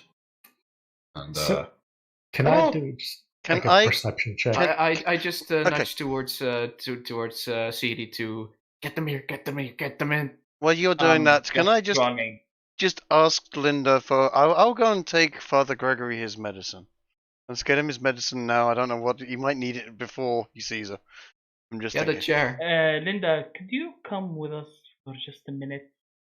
Everybody. Yeah, I was going to say. Everybody, can you just come with us? Why don't we all just go in the church? Yes, let's go in the church. Let's bring Linda with her medicine and her, sisterliness into the church, because the father will like to see his sister. How about we maybe light the incense, maybe even? We keep the incense. No, not right now. Okay. Just Well, no, as yeah. you beckon forth Linda and you offer to take the medicine and you bring it over to Gregory, she just says, "Oh no, it's not that kind of medicine. It's for a rash that's in a very unfortunate spot." Say no more. But yes, let's be making our way inside. You still haven't told me what the problem is. It is very complicated. It's not that complicated, Linda. If you look up and see the roof, it is on fire. It was on fire. Oh, it was on fire. There was a fight It here was- earlier, and the fight was Oh. with a creature that looked like I hate to say it, a very evil version of you. So I'm expecting Father Gregory to be a little shocked because, we killed you. Can you Oh. not play it that thick on No, I'm going to tell her straight. I'm not going to give her any bullshit. She's an old lady. She's spinning around in the world. There's no fucking... Stop fucking mamby-pambying, sugarcoating everything. Tell people straight. Get in I the church already. Yes. I sugarcoat it. You see that there is a degree of shock on her face for about 2 seconds before she just basically stops using the walking stick that she'd been using to get this far in the first place. She looks to the three of you who are standing immediately next to her and just quickly palms the bottle of medicine over towards you, Gonar, and says, "Get out of my way, I need to see him." And, All right. You see, she begins making her way over, not with a particularly surprising amount of speed. Like, she's an old woman, she still hobbles, but you could see that there is a degree of a flash of determination in her as she quickly begins to make her way inside. And I assume the rest of you follow her. Absolutely. Yes. Well, as the I will grab her walking stick and bring it with. Might need it later. yes, that's probably a good idea. And as she makes her way inside, the Gregory just pops out of the door at this moment, and you see as the pair of them lock eyes. Gregory, give me a moment. Gregory is just stood there, shocked. And as Gregory is stood there shocked, you see as Linda just steps forward and says, "You look like you just saw a ghost." Oh, I like Linda. And as this happens, you see as Gregory just begins welling up and in his eyes as he just calls back, "I think I have." For you just see the pair of them make their way over and just embrace in a brother and sisterly way. Give me that Christian sad hug. Why are you ruining this moment? So that's how it is in this family, then. You see the pair of them. You see the pair of them make their way over to this pew here and just sit down, and Linda basically just begins interrogating her brother as to what exactly has just happened here, and anybody listening in would be able to hear as Gregory gives a very accurate retelling of everything that happens, including the events of him witnessing his sister's head being chopped clean off by Grace's greatsword. At which point Linda makes a quip of, "Oh, well, at least I flew well." Is the what now? What did she say? At least she flew well. Oh Christ! Old people You can always tell have an evil sense of humor, dude. They're tough. They've been around. Beautiful. especially when You it can comes to tell death. that Linda. In fact, I would say everybody make me insight checks.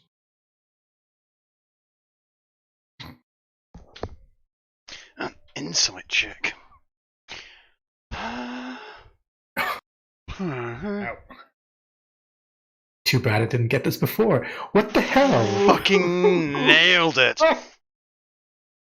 I know what's going off. Well, let's just go ahead and roll for grace.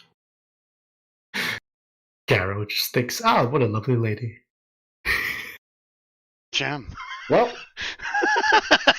everybody but the elf, who isn't particularly familiar with the concept of gallows humour, and Garrow, who is apparently far more interested in the fact that apparently the demon's back and has had a sudden change of mind. All the rolls for Garrow up to now have been absolutes. Look at Yes. that. Yeah. They really I've have. got a 1 and a 20 there. Again. In either case, you get the distinct impression that Linda is very caring about her brother and that she's probably the older sister and that she is very much so taking the role of the emotional support crutch for her brother, in that she's just simply trying to be strong for his moment of vulnerability in all of this. But about 15 minutes worth of talking, joking, and a little bit of hugging go by before suddenly a look of shock comes over Gregory's face again, and you see as he quickly gets up and, with more speed than any other time that you've seen him, runs over to this door and looks inside. And I would say those with a particularly high perception value will hear him just shout, well, not shout, but whisper, "Oh, by the gods."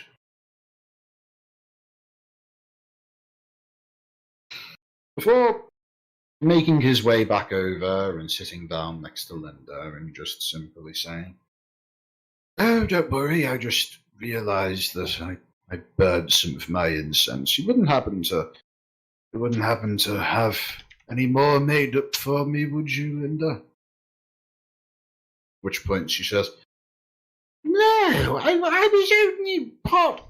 I only gave you some the other day. I still need to gather the materials to make some more.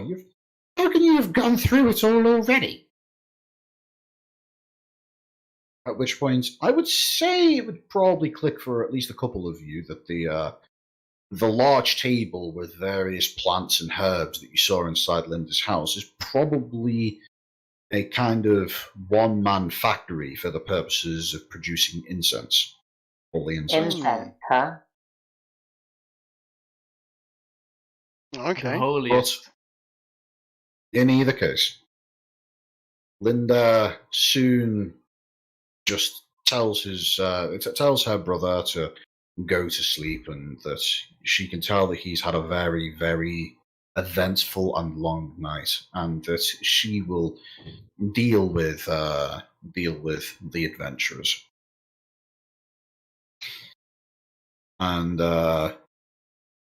with that, Gregory goes off to bed, and I no longer have to worry about trying to roleplay two different NPCs at the same time. Now that's a relief. Don't jinx it. So, as the old man goes to bed and Linda calls over to the rest of you whilst remaining seated in her pew, she just simply calls out, "So, who wants to tell an old lady what it was like to chop her head off?" I point at Grace. She did it. Well, Grace is probably the one to tell you the full details, but I did get some good punches in. Oh, is It that was right? kind of like punching a pudding. A bit, We're yeah. remarkably strong in the neck. Hmm. Oh, is that right? Well, I'm just gonna sort of leave know- this conversation. Can I? I've always been told that I have kind of thick skin, but that's a bit weird. Strong bones for a woman of your age. Thanks. Although, just to be clear, it sounds like that you didn't actually kill me, going by the fact that I've been in bed for all night. Just so that you know that, right? If I may say something, I think the creature simply wore your image or body, I guess, or a facsimile of some sort, and used that to fight us. Yeah. I've got my own theory, and it sounds to me like that what's happened is that this thing has decided that it wants to try and kill all of you, and that it thought it could maybe mess with my brother at the same time. Yeah. Which is, well, that's just not nice, is it? No. Very not. Tell you what, in the future we burn the bodies. Listen to me. I'm a man of the cloth. I know evil, and we deal with evil like burning it. Okay, so nothing happened though. Let me just tell you something there. So you know how this thing that's been attacking you apparently has a thing for fire. Yeah. Maybe don't burn the thing that likes to use a lot of fire. You make a fair point, but what would you think? What do we do? Freeze it? Holy water? Well, we looked for holy water. Would be but might work. Yeah. It's a bit difficult to come by here unless you can make it. Needs a lot of silver though, and we don't really have much silver in this little in Flotsam here. We're more fish based around here. Lady, you have 27 gold pieces in that box over there. I think you have enough. No, more than that. And shut Now, up. Don't say that. That's very impressive, and I'm guessing that came from one of you. But gold pieces aren't made of silver. That is correct. It is a We very assumed different though that consecrating the body would have something to do with it, but it seems to still have vanished all the same. Hmm. Can I? Well, I honestly don't know about that. Maybe, I don't know. Maybe it just kind of disappeared, or maybe it got up again and ran away. Who knows? But in either case, I would say it's maybe a good idea that next time you find it, you and she looks over to Chase and says, "You use the right tools," she says, nodding. Right, that. Alright, we'll make sure to use it. I look over there and go, dude, if you know something, you probably should tell the rest of the group, because you're usually unconscious in a fight. I know I am too, but one of us might be still alive at the end of the fight to use these tools.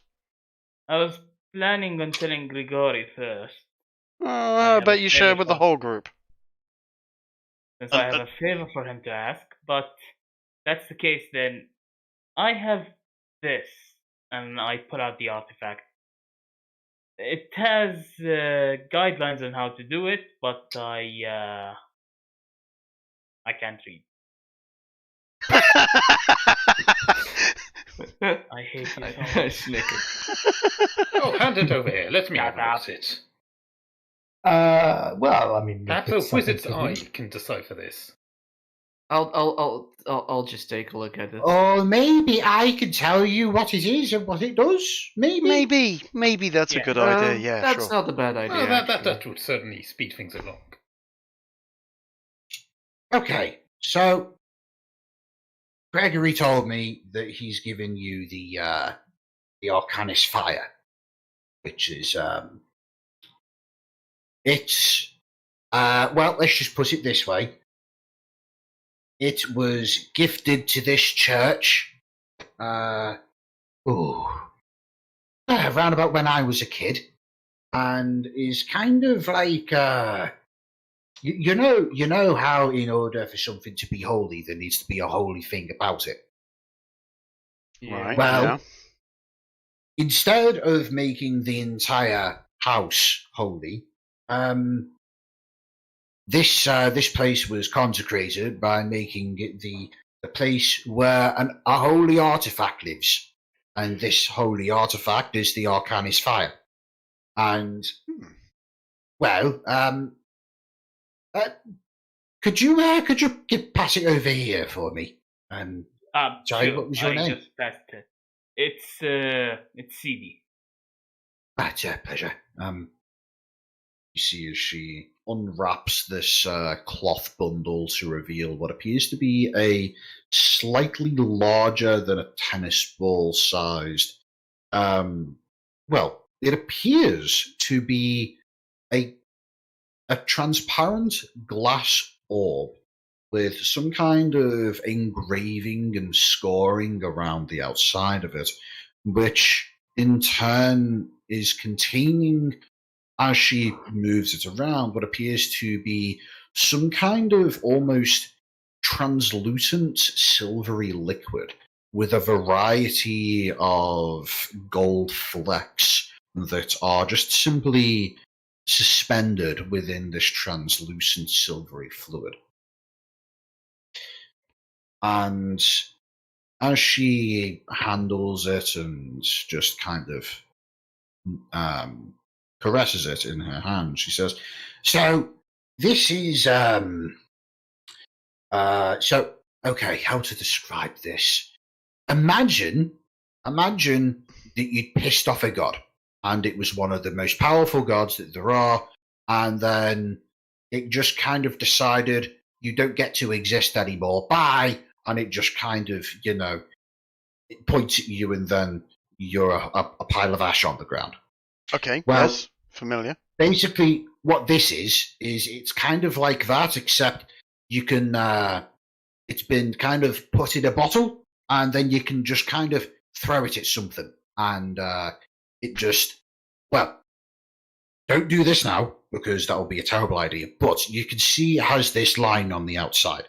Well, that's because this is actually two halves. If you twist it, and then you roll it or you throw it, it'll land, and then it'll put out a big blast of light. At least that's what it's supposed to do. And so it's it a puts holy out a lot of hand light. grenade. Is it I that don't know what simple, that or is. does it perhaps require some kind of count upon throwing? You can count if you want. If I had to make a guess, maybe 3. 3 is a nice number. What about 4? No, don't go to 4. And It's less than 5 is 4, 5 is right out. 5 is right out. And absolutely no 6. Definitely not. But in either case, I reckon that if you threw this at whatever decided that I was so pretty, would well, I doubt it would last very long. So, Seedy, was it? Yes. Here you go. She hands it back to you and says, "Well, my brother said that you were the one that she gave this to, and I trust his judgment. So, yeah, you carry it." And she then looks at the rest of you and says, "If you happen to kill me another time whilst you're out and about,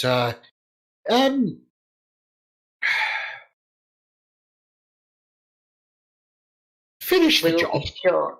We'll be sure to destroy the body this time. We were trying. We'll be sure to leave nothing left this Yes. time. We'll make sure. And also, I want to gently take it away from Seedy since he cannot read it anyway. We know what it does now. He just Well- puts it back. Well, yeah, but we kind of need to be able to use it, and I imagine that requires reading it. No, it requires twisting it and then throwing it at the beast's feet. Or If you two set this thing off while you're arguing over it, I will Oh, not bloody be hell. I just passed it to Grigori. I was going to pass that to you anyway. Oh, Ah, okay. thank you. Well, so what was it called back again? here. Only.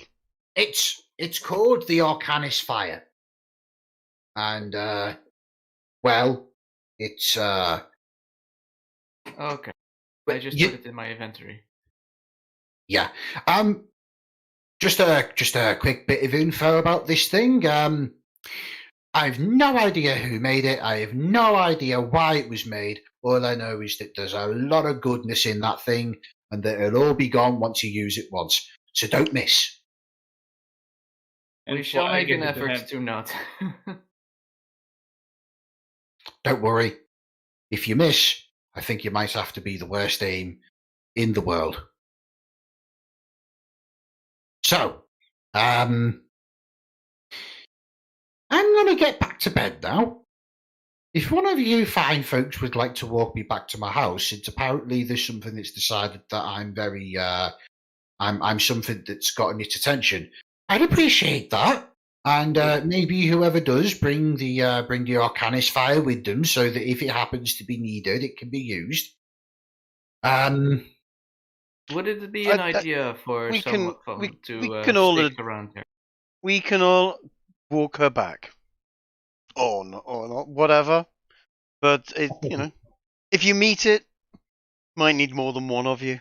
Just saying, just in case it kills you before you get to throw it, and then it's got the weapon. I agree. Me too. Before we do that, can I check the room where the body used to be?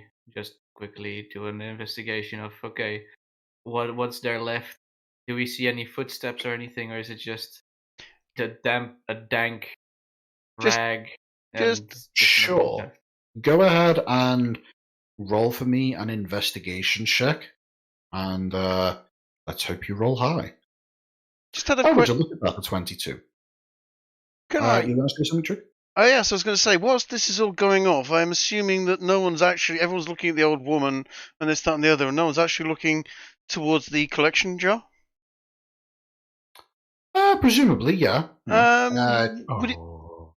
Yes. Well, actually, We've paid for a If body you- that didn't happen. We may as well, or someone may as well recoup that. Or We at least did have a batch. Well, here's- Trick, before you do that, I'm going to turn to Seedy and, in a loud voice, say, "I'm sorry, good fellow. It looks like I put you through a lot of trouble tonight. I hope there's no hard feelings." I guess. Seedy. Let's formally meet. I'm Seedy. Ah, my name is Garrow. I am gentleman, wizard, and part-time explorer. I just want to point Please out, by the make your way, natural. that Linda is sitting on a pew that faces away from the door. If you were all speaking with her face to face, then you would be able to quite clearly see Bruce casually making his way to said door in the direction of the collection box. I'm not going to do it in front of lots of people watching me. Let's put it that way. But if if I see the opportunity with my reasonably high stealth, I might I don't know, see if the collection box might be a little lighter. Just had a thought, as we don't owe him the body of his sister anymore. All right, well, go ahead and if you decide that you want to, roll me a sleight of hand check. About rolls, I rolled a 22 on investigation. Mm-hmm. You did. Goddamn. Just so we know. As you kneel down towards the wet spot where you can see that there is the slight bit of residue of water from the time that quote unquote Linda spent in the well, you can quite clearly spot a few things that are off. First of all, whilst yes, there is very distinctly a damp spot in the middle of the room, there also appears to be dry spots within the damp spot. And on those dry spots, you can pick up faint traces of ash, as well as a complete lack of blood from where you distinctly remember the open head having lain. And you very distinctly remember that body pouring with blood the last time you saw it. It had only been no more than half an hour between the head coming off and it being transported into this room, and it hadn't been hung up to drain yet. So Can't believe you guys made me put the head down. Shut up. in either case, you can definitely tell that it appears as though everything that is within this, everything that was Demon Linda is now no longer here, leaving behind only the traces of dampness from the well water. And a bit of ash. And a small amount of ash, yes. Okay. I'll write that down in my notebook and I'll just back. That being said, Yeah.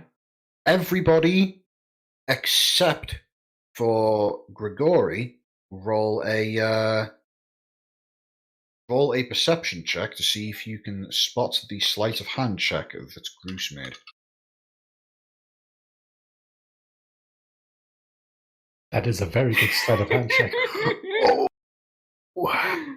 But Oh my god! But Wait, what Seedy fire or said- charisma?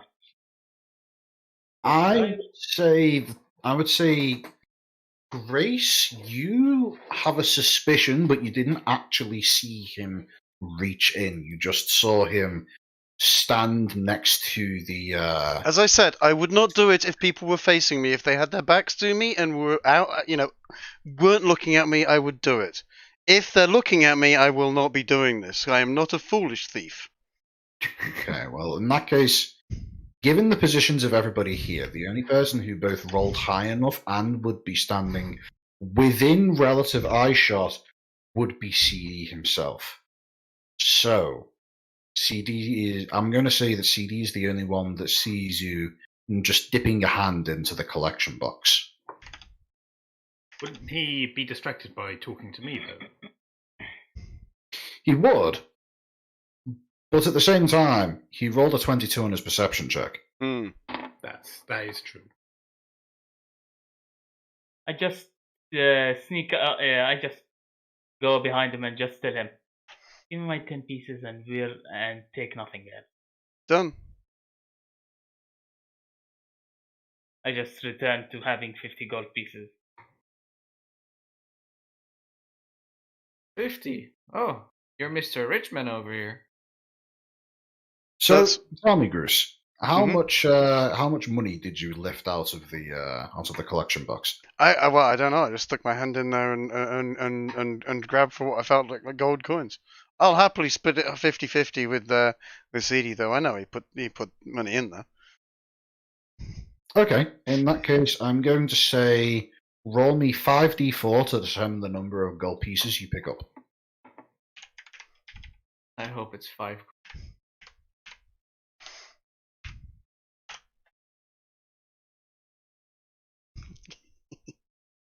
Well, there you go. Mhm.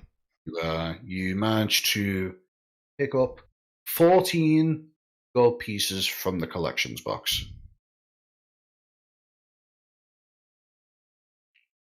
There we go. I take my fair share of 7 gold pieces Okay. and just tell him, try not to do that too much. Even I think robbing churches is a bad taste. Oh, you are paying off a man for killing his. Anyway, yes. I just grin at him and go, "I've done worse, mate." Me too. God, the pair of you are such scumbags. It's a wonder that you don't get on more often. Look, we sometimes get on. It's just, I think murdering some people is not good. So, Yet you kill with all Yeah. that animals. said, with all that I mean, said, well- I think this is a relatively appropriate time to take a short break. But, Ooh, coffee. yes, coffee and other edible related things. Kitty. No, don't eat the cat. I'm not eating the cat. The cat is just in the way and just demanding of cuddles. I may have got mixed up here, but isn't Chase the one who wanted to beat Seedy? Yes. Yes. Correct. Chase has weird morals. All I'm going to say is you've got a complicated character there. Thank you. That's Definitely a not compliment. one-dimensional. That's a compliment, alright? Look, You're think a of it. druid who values humans more than animals. I mean, that's messed up. Yeah, how is it messed up? Look, I think that being me is more appropriate for city life than that. Okay, basically put, Seedy grew up in a city, and as such, he values humans more than animals because nature just simply he has no connection to nature. Hence the barrel bear and all that shit. Just checking. You are actually a druid, and I'm not misunderstanding, yeah? Yes, I am a druid. Okay. I'm not passing judgment, I was just trying to understand. Yes, Seedy is a druid, but a very strange druid. Basically, think city druid. Urbanite druid. Yes. Okay, so I step back in the room and I just look at them like, what was the wizard again? I don't think we met. Garo. Oh, I hold out my hand to... What do I see before me, actually? You see a blonde, tall, sort of slender man with short blonde hair and a nice cloak. And I reach for your hand and I just shake it. My name is Grigore. You don't quite look like a wizard. My apologies, ma'am. I hadn't introduced myself to you earlier. You know, with all the fighting that's going on, you haven't had a chance to meet properly. My name is Garrow. I am gentleman wizard and part-time explorer. My pleasure to meet you, ma'am. You don't really look like a wizard, do you now? All the wizards I've met are more... He has Like- a wizard's hat. It says wizards on it. I also have a wizard staff, and it is, I assure you, quite knobbly, as you can see. You can And see that the branch that he holds in his hand is very distinctly gnarled and knobbly, and It is also true. quite Wizard stuff have knobs on them. It also has some etchings carved into it, swirling patterns and such. Yes, but anyone could just say that they're a wizard. What? You have Well, any of proof course, that you anyone are? could. Yeah. But as you can see from my wizarding degree on my belt, that it is completely and official and true. Can I see it? He also has powerful by all skills in the way of means. levitation. I unclip it from my belt and hand it over. Please be careful, though, my lady. It was quite difficult to get a hold of, and I wouldn't want to have to trek all the way back to get another. I'll just, can I do an investigation on this thing?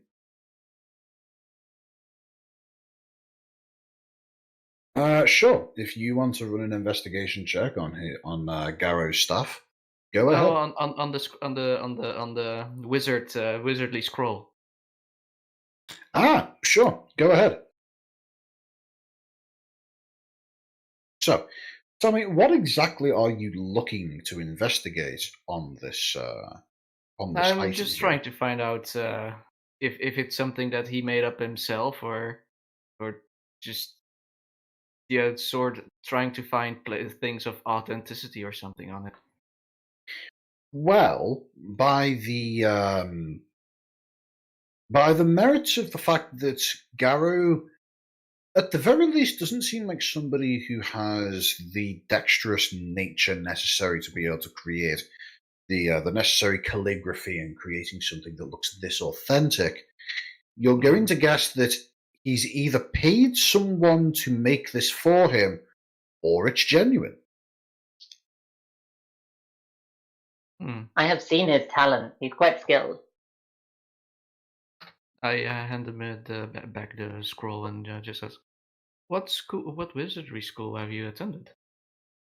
This is mostly I have impressive." attended many of them. Every town I visit, I make sure to visit the local wizard establishment. It's the only way you can learn and grow, you see. Yeah, but where did you get the scroll? See, I got the scroll from my on my travels from a town known as Podington, up towards the mountains in the north. Mm-hmm.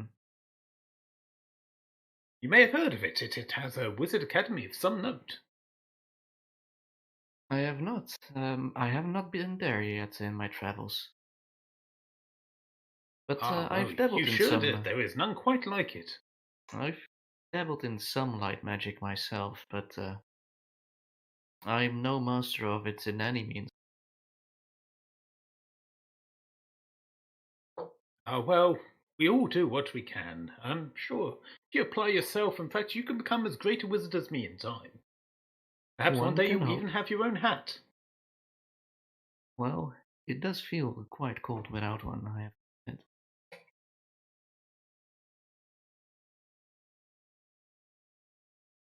admit.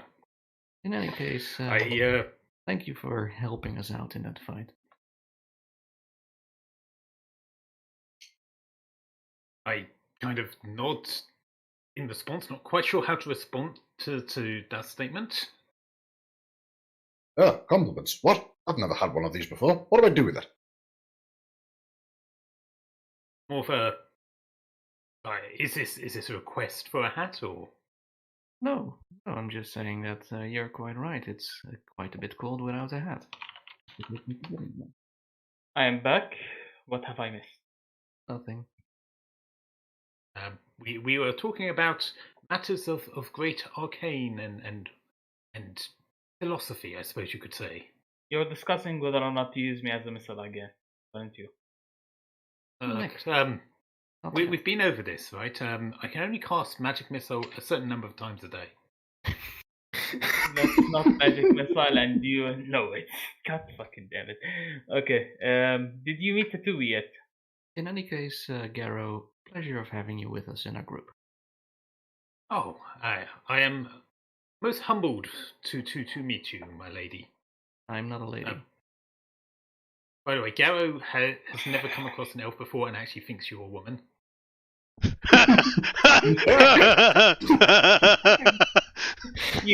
It's now time for Seedy to snicker. Oh, this is perfect. I just bursts out laughing.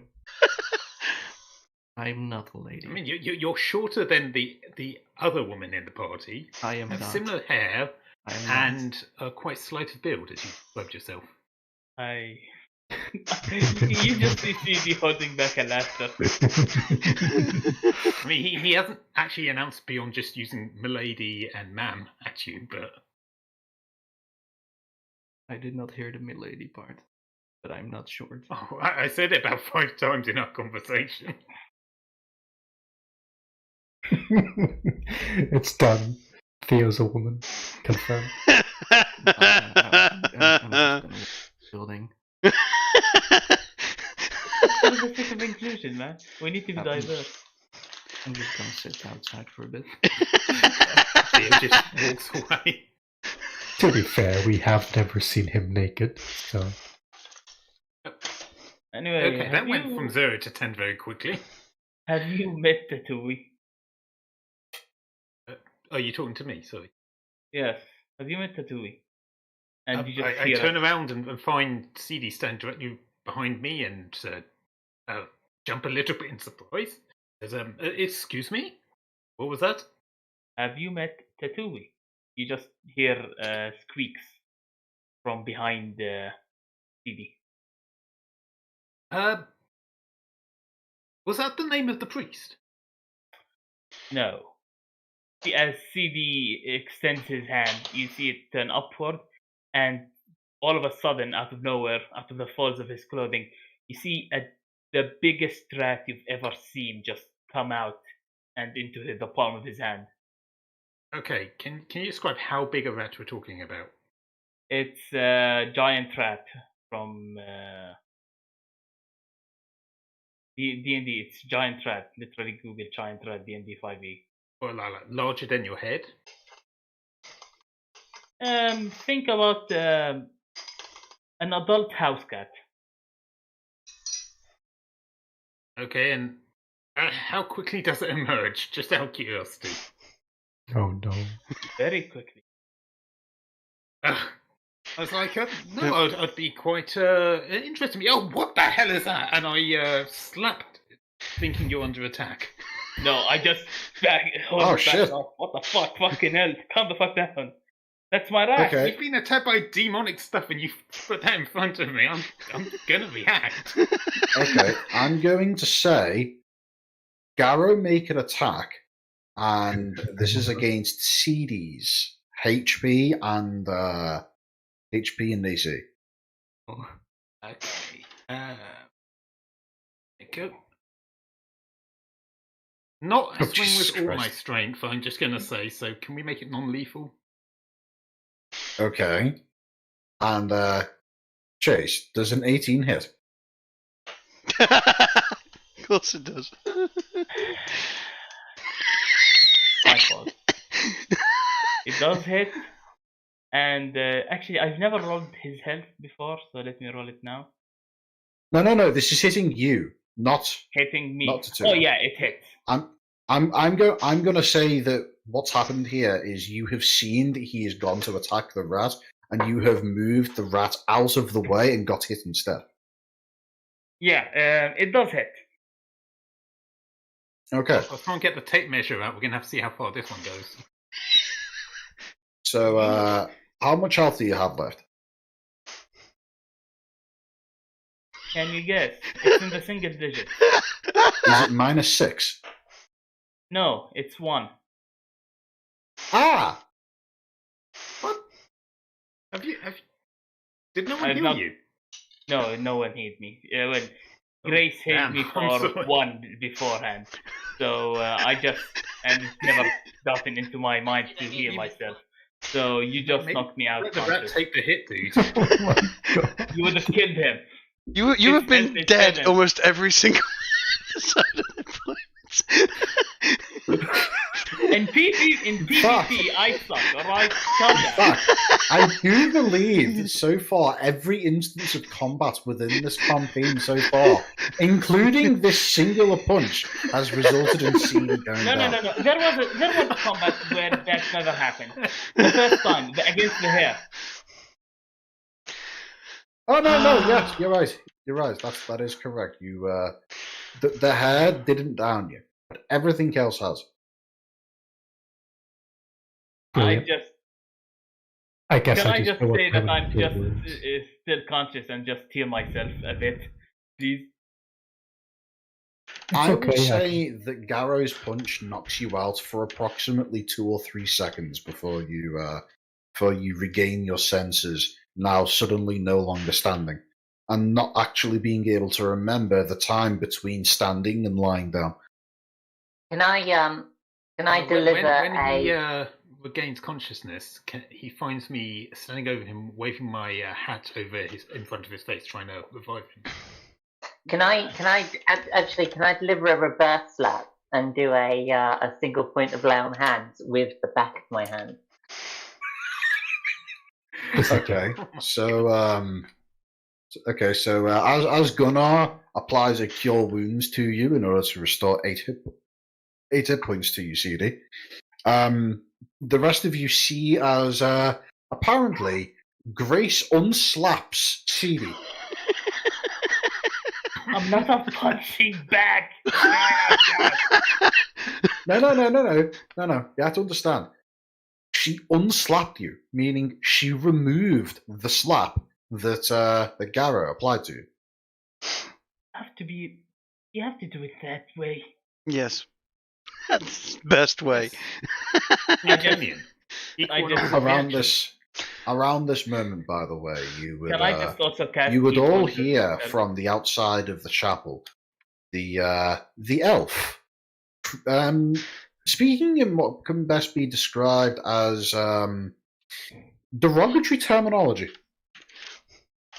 Can I also suggest that you would also see a Groose nearly having a fit on the floor with laughter at everything that's just happened. Literally laughing, slapping his thighs, having a great old time drinking, and just going, this is cracking, I haven't seen this. This is better than going to see a show. Theo is actually looking somewhat concerned, and after he puts his hat back on his head, offers his hand out to help Seedy up. You're not gonna throw me this time, are you? Oh, I'm terribly sorry, my good sir. You don't sick a demonic rat on someone, especially not right after fighting Hell's minions themselves. It's just big. It is just big. You just see the rat on my shoulder, like tweaking gorily onto me. I just hold out my hand steadily, and you can choose if you want to take it. Fine. That was the last time I was slapped anyway. If you take my hand, you find that you are pulled up as if you were weightless to your feet, but otherwise no harm comes to you. Don't punch me again, please.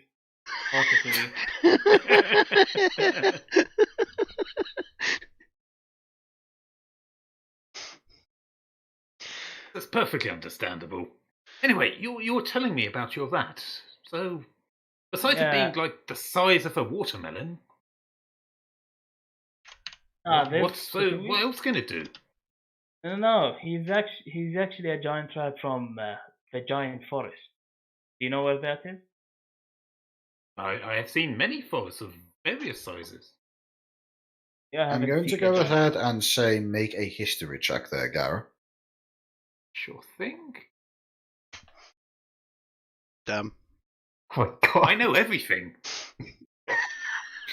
Even with Wait, -1. Your -1 does hamper things a little, but yes, you have heard of the Giant's Forest. And you even have a rough idea as to where it is, being located in the wilderness, a region of the world that is so difficult to get to by most people that there are currently no national authorities, whether they be dwarven, human, or elven, that are able to properly extend their sphere of influence into this area, effectively making it a lawless land where people can live to the greatest degree of freedom and also the greatest degree of danger to however they please. So, Ancapistan. Effectively, yes. Imagine the American Wild West, except less deserty. Yeah. So I say, Seedy. Oh yes, of course I've heard of the Great Forest. I've studied it and talked to many scholars about it. Though I do have to say, when they say it's a great forest, I do question. I mean, is 6 million really how many there were? That's an awful lot of trees, if you ask me. Yes, there are 6 million trees over there, and if you question it, you're. Do not question this. It's not the Great Forest. It's the Giant's Forest, and it's so named because everything there isn't scaled up in number; it's scaled up in scale. Yeah, basically, but everything in there is big enough to gut you in pieces, including the owls. They can hunt a person down. I come from there. I really don't see it getting 6 million. They've got wooden bark. Can Yes. Can we stop discussion about can we not kill my the YouTube channel quite so completely? You say that in character or It out? was just a mathematical question. I mean, I don't know what you're insinuating. If one tree takes Are you an hour to anti-treeist grow, or something? No, I'm just one saying a tree takes fire an would take far more than 4 or 5 years to burn through a forest that big. if one tree takes Well, an I don't hour know. to Maybe grow, the fire would and be there scaled are up as 6 well. million trees, how long would it take to grow all of those 6 million trees? A lot longer than how long was it? 4 years? Hmm. Look, bark Anyway. is really difficult to burn, you know. Very, Dear very good, God. Chase. You managed to say what Trick said very succinctly in about 50 more words. Anyway,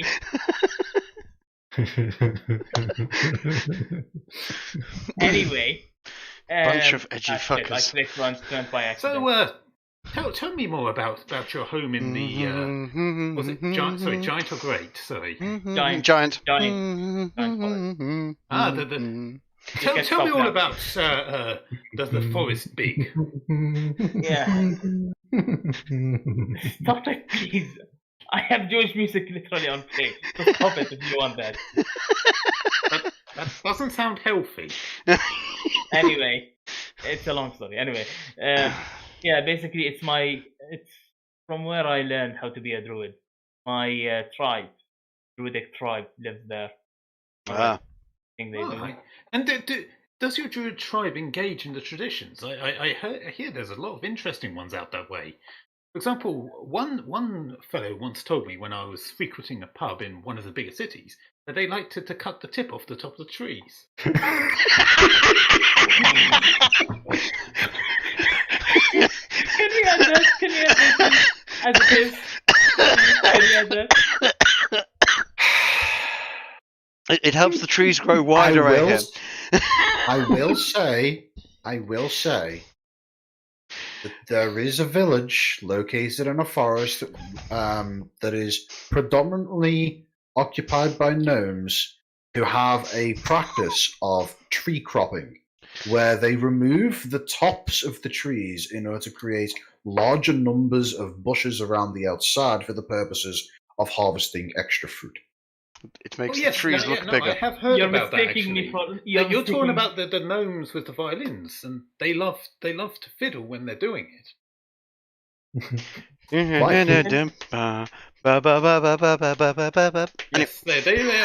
they're always fiddling when they're atop the trees. Can I actually explain the giant forest, or should we just continue on with this bullshit? Just a little bit out of character for you here. Garrow might sometimes be a bit gullible to things he's told when he's frequenting pubs.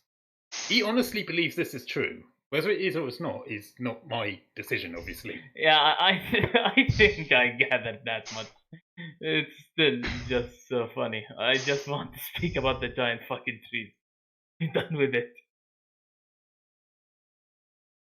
Basically, the giant forest is where some very hardy druids live, and I was one of them. In a trial, I got lost and stuck in Urlegberg. The two is basically my only connection to there. Oh, that's rather unfortunate. Have you tried visiting a cartographer? You know, I hear they make maps of everywhere these days. If a cartographer can find the giant forest and map it, then they'd be the most dangerous person in this place. This continent. Let me tell you that much. Sounds like a cracking adventure, don't you think? I say, once we've defeated this what did you call it, weapon white, we would have to go visit there. Can't take the white thing to giant forest, obviously. That would just cause all sorts of trouble. Indeed, we must see these large trees and their so-called impressive gut. Yeah, and I think Bruce over there would be interested in the tree wine. Wouldn't he? Oh, I'm sure we'd all be interested in reuniting you with your girthy giant trees. Yeah, all of you except for me. Oh, are you not homesick? I am, but haven't you seen me transform? Oh, look, my friend, look. We have shared in battle, but I have a rule. Like, not on the first battle. That's a rather personal thing. And like, if this is what you're into, that is fine, but... for fuck's sake, I think I'm inside. Alright, I have considered, actually. Ginger, can I transform again? I am going to give you a warning. If you shock Garrow by turning into a giant bear in front of his eyes... I mean, come on. You've already been slapped once. I'm not going to turn into a giant bird in front of you. Okay. Look, let's just take a rest a bit and then I can explain this properly. Druids can transform into beasts. See? And I don't transform into something, animalistic. Just say. Could you transform into, say, for example, a warhorse? I could transform into a warhorse, but I'd need to have seen one first. And Nuremberg isn't really a city with a lot of warhorses. If you can't transform into animals, what do you transform into? Let me just get my druidic focus back and then I can show you. Huh? But you have seen a horse. A warhorse. Okay. I have transformed into a horse before. It's just I didn't transform into a warhorse. Wait, Grace, are you just saying that so that you can ride me onto battle? I mean, it would be impressive, and it would be easier to keep you from danger. Actually would. I don't know if this is true in 5th edition, but in other editions, paladins at a certain level get to go and seek out like their soul bonded mount. I'm not going They do. If we're strictly talking that, then yes, at 5th level, but at 4th level they get to ride them and take the damage for their mount instead of the mount taking it. So I could ride him, he could trample things, and I could stab stuff. Yeah, he could just ride around the battlefield trampling stuff while I cut things up, and nothing could touch him so long as I'm alive. I can't believe I'm actually considering this. So, Chase, how would you feel about Kiki riding you into battle? Anyway, let's just move on before all of this happens. No, she's not going to use a command spell. I can try and fight that. You can try and fight that. Yeah, you didn't succeed the first time. I didn't because it was more entertaining for me to transform. Look, I'm willing to let something happen if it's going to make more fun story-wise. Like, actually, having a paladin on a warhorse is really fucking powerful. Might be worth thinking about. A warhorse made out of steel and iron and wood. Yeah, exactly. That's pretty fucking metal. That's a just tank. Hope we're not fighting a lightning elemental or something. I can at 8th level. I think I can actually have elemental attacks. Just saying, you probably don't want to be hit by lightning if you're made of metal. And wood.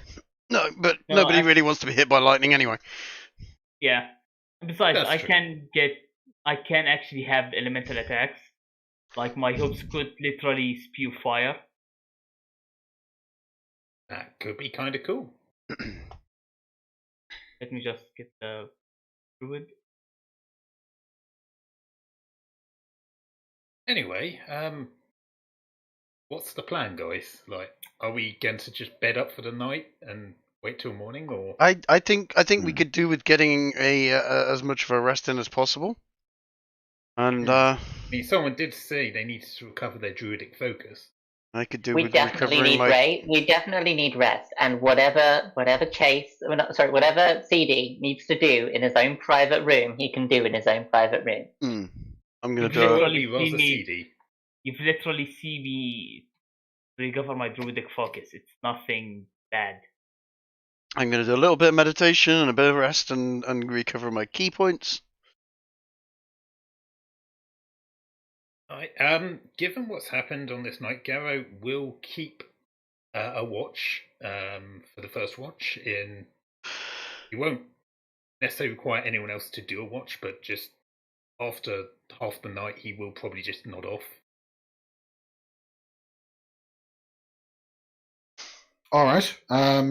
As Theo has just said in the chat, he is going to be heading over to spend the night in Linda's house, keeping an eye on her and just making sure that during the first 4 hours of the night's sleep, that he's going to be keeping an eye on things and just making sure that nothing happens. What is it with elves and old human women? I mean, I know she's practically a child by elf standards, but you know, dude.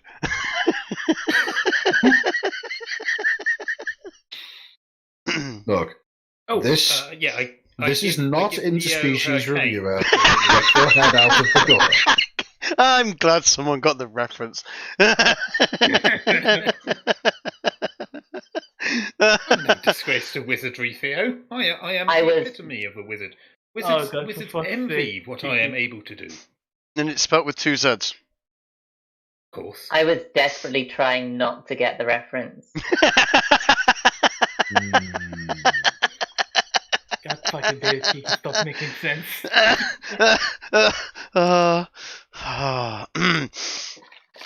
Well, before Theo and Linda departs, I will return the walking stick. And she thanks you for it. And I will bow and do whatever respectful things seem appropriate. Yep, she thanks you for the stick, and before she heads off, she just gives you a look over and says, "Now, here's the thing. I don't mind, but you might want to try wearing a shirt sometimes." Oh, I mean, I have nothing against wearing a shirt. I just find it tends to get in the way, and well, these bandits and foul evildoers out there don't seem to be respectful of a shirt. So it's obvious that it's more trouble than it's worth most of the time. Well, I suppose that you can't really heal a shirt, can you? Anyway, thanks for beating up my evil twin. Bye bye, everybody. Oh. It was our pleasure. Wave the nice old lady away and sleep well. She, without turning back to look at you again, she just simply gives you a wave from behind before heading out with Theo back towards her house within the center of town.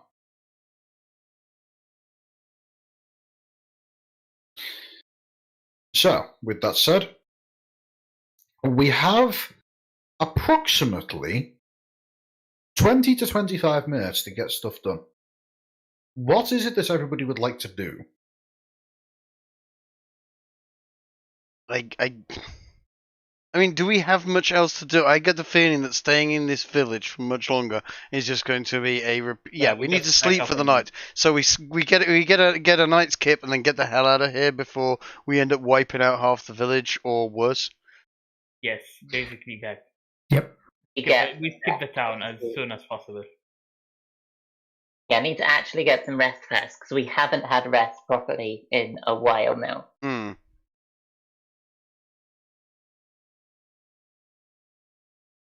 All right, then. So, well, I assume that everybody in the party is happy to go along with what Theo just suggested. Sleep, skip the night, stock up on supplies, and then GTFO. Yep. Yes. We've got a giant lizard out there running amok that we've got to catch up with and help out. And that too, yeah. Etc. As you know, we've got to catch up with him. You know what? He might be a handy person to have when we have to fight the big monster as well, the big nasty. Potentially, yes. Because he's nails. Scrack is quite the fighter, I must say. One could say that Scrack is ever so slightly stronger than I am. Only a slight. I have a suggestion for you all, and let me know if this is something that you would be happy to go along with. So what I propose that we do is spend the rest of this session just without going through any role play or combat or anything along those lines, just discussing what each of you are going to be doing, and then pick up the next session with you and the kobolds on the road, having reunited and continuing the trail back towards where Scrag is. And in the meantime, you will go through the process of leveling up to 4. Outstanding. Well, in that case, I would suggest. I'm certainly going to be doing a little bit of training and discovering I have extra skills I didn't realize I had. I ask if basically when we wake up and we move on later on, I ask the dwarf Gunnar to teach me how to read and write. Ah, why, certainly. And I believe perhaps you could help me with something I've been thinking about as well. Fair enough. What you want, I'll give it to you. You know, Good. I'm going to realize. Also going to mention as I'm training that I'm going to realize that I'm getting a little wiser and even a little bit more dexterous with my training, because I've got an ability score improvement at level 4.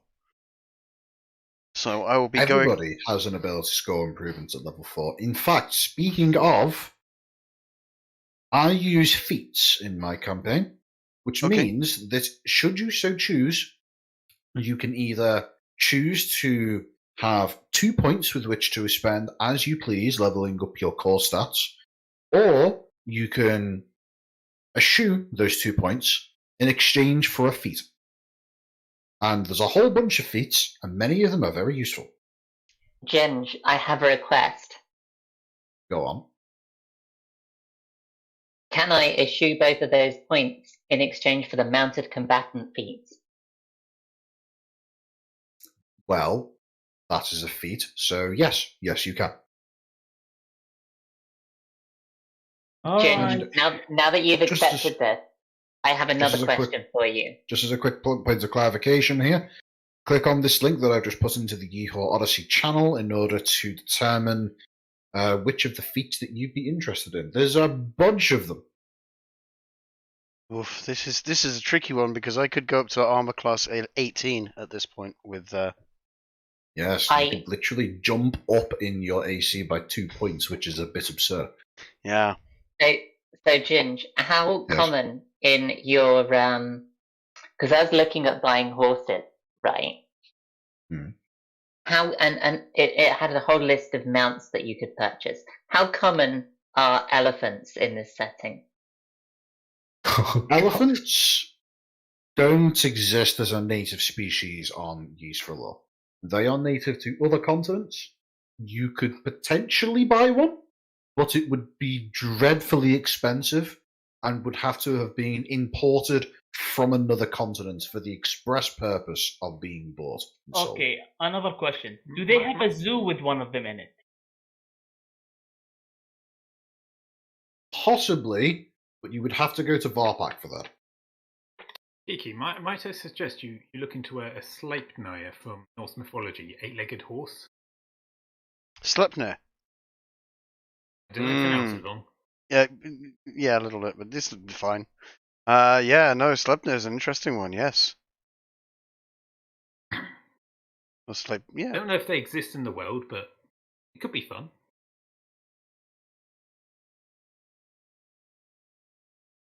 Anyway, Theo, I'm guessing that you have already made some kind of idea as to what you're going to be doing for your level up. I know you can't speak right now, which is you haven't thought about it. Okay.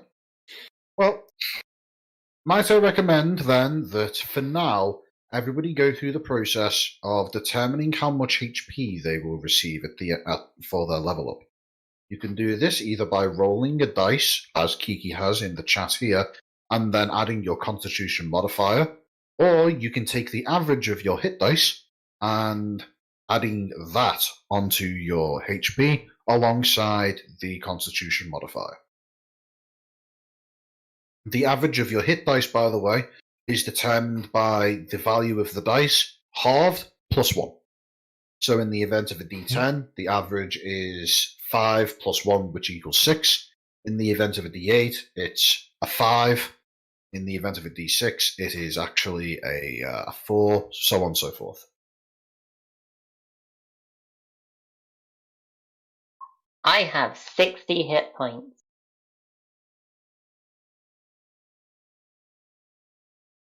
And Kiki, tell me, have you factored in the bead of vitality into that level up? This is why I have 60 hit points. Oh wait, I shouldn't roll the hit dice. I should roll a flat D8. Wait. Yep.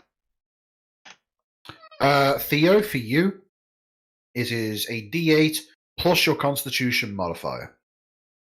As is mine. Which is 6, so 6 plus 0. Okay, so yeah.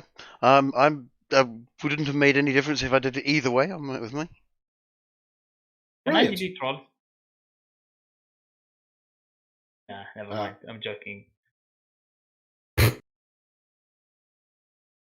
All right. That is unfortunate, Marsh. Luckily for you, I do allow for re-rolling ones on a hit die level up. Ah, nice. You see, the reason why I say you can re-roll ones is because technically it is mathematically superior to always take the average, but that's a bit boring. So re-roll ones. Alright, I got 4 plus my Constitution, which is 3. So 4 plus 3 equals 7. I get 7 extra hit points. Excellent.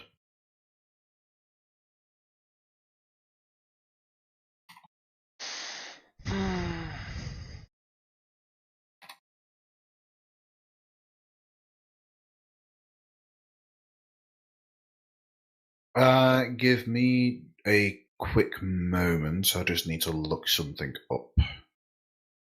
Do I have proficiency with light armor, Druid? I don't know. Do you? Is it listed? Druid? As the druid player, you should know. Proficiencies in light armor, yes. Also, there's just this one thing. Druids will not wear armor or use shields made of metal. Can I skew that roll? I'm going to say yes. Okay. Perhaps he has to have it made of metal in his case. Perhaps. Matter of fact, last fight, if you'd let me just light it, I would have casted heat metal on my finger, since at the time, because of my transformation, it was an iron band instead of an actual normal finger.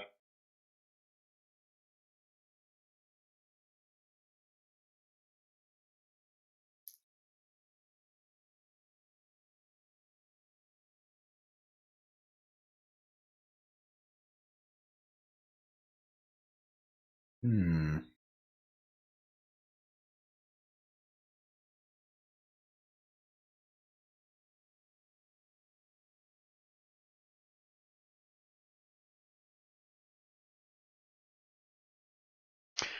Oh.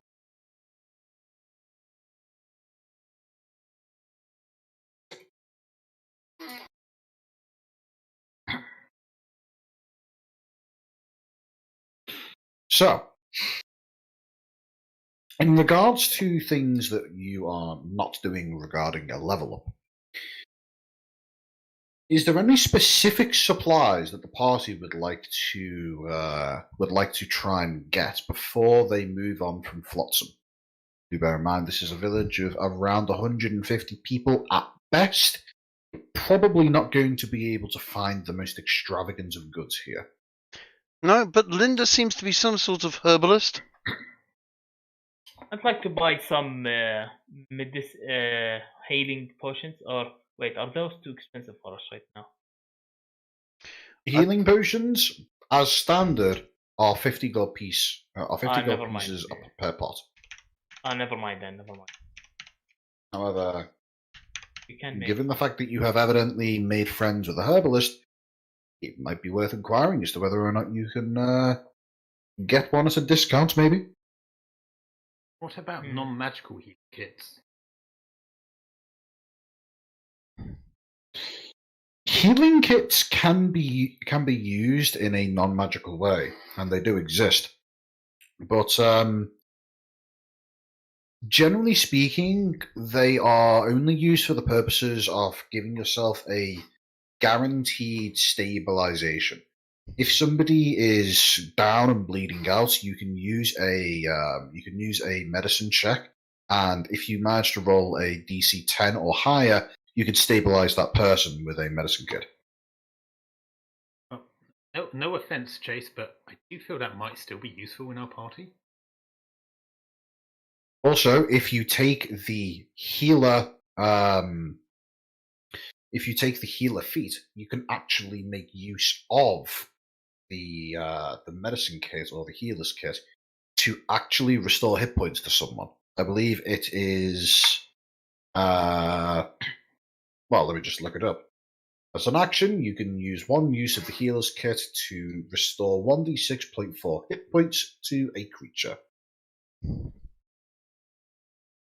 Plus additional hit points equal to the creature's maximum number of hit dice. Ooh, that's not bad. Bad at all. Wouldn't Raise, it be ironic do if we I have could think anyone in this? the party who has got that feat already? I don't believe anybody does now. No, nobody has any feet, I think. Yes, I let me don't just, know. I've got two. This is the feat healer. They're And just you below have my two knees. feats? Yes, they're just below my knees. Christ.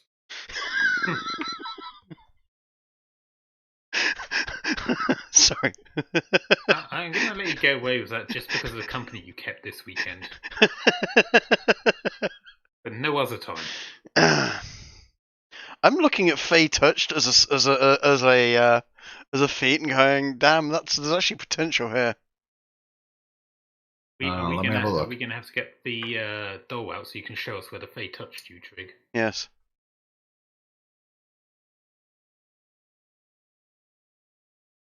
Okay, does anybody want to take the healer thing? Not really. I mean, I can just touch people and they get better. Like, I'm not interested in healing You're kits. not It interested doesn't in make healing sense people. in doing it to Kiki. Yeah. I Kiki, can also tough so. would be more. Kiki should take tough. Your hit point maximum increase by an amount equal twice to your level when you gain this feat. Whenever you get No. I'm taking mounted combatant. Alright, because of me. Nice. Mounted combatant, I get advantage on attack rolls against unmounted creatures. I get any attacks made against my mount. I can say no, that hits me instead, and my mounts get to essentially have uncanny dodge for free. Can we activate that feat if you are sitting on my shoulders? Yes, I think we can. Do you classify as a mount? That's what I'm asking. No, he doesn't. Unless somebody else casts the spell Enlarge Reduce on him, causing him to be considered a large creature. You can only have a creature that is at least one size class larger than you for it to be considered a mount. What if he succeeds a strength check? I mean, casts levitation. No. However, as I just said, if somebody was to enlarge, Garrow, then yes, you could. I can cast enlarge. How much?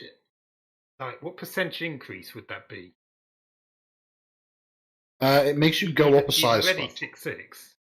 It makes you go up a class size, so a size class, meaning you'd probably end up somewhere in the realm of like, I don't know, maybe 10 feet tall. Damn. I like to imagine that he wouldn't get taller so much as wider.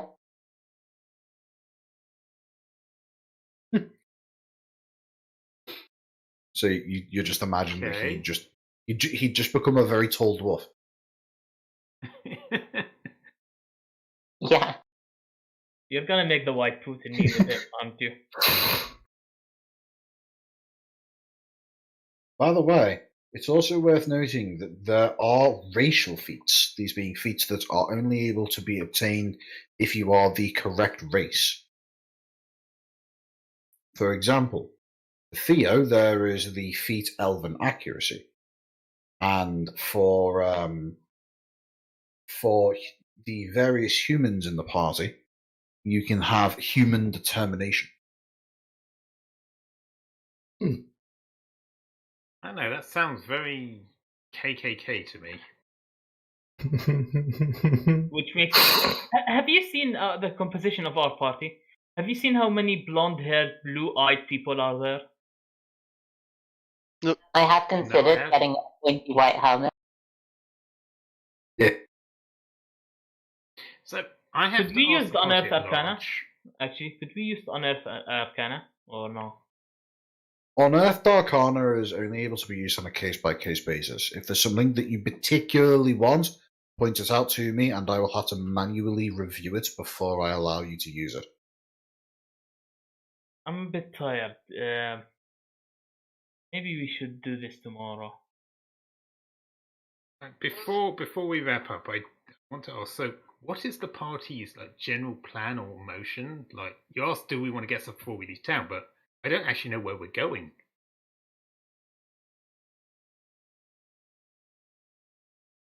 And it sounds like no one else knows. Where we're going? Looking... We're heading towards. We're trying to run away from this evil weapon white thing, or kill it. But we're basically trying to head back to meet up with Scrack, who's enlisted our help to fight some beasties.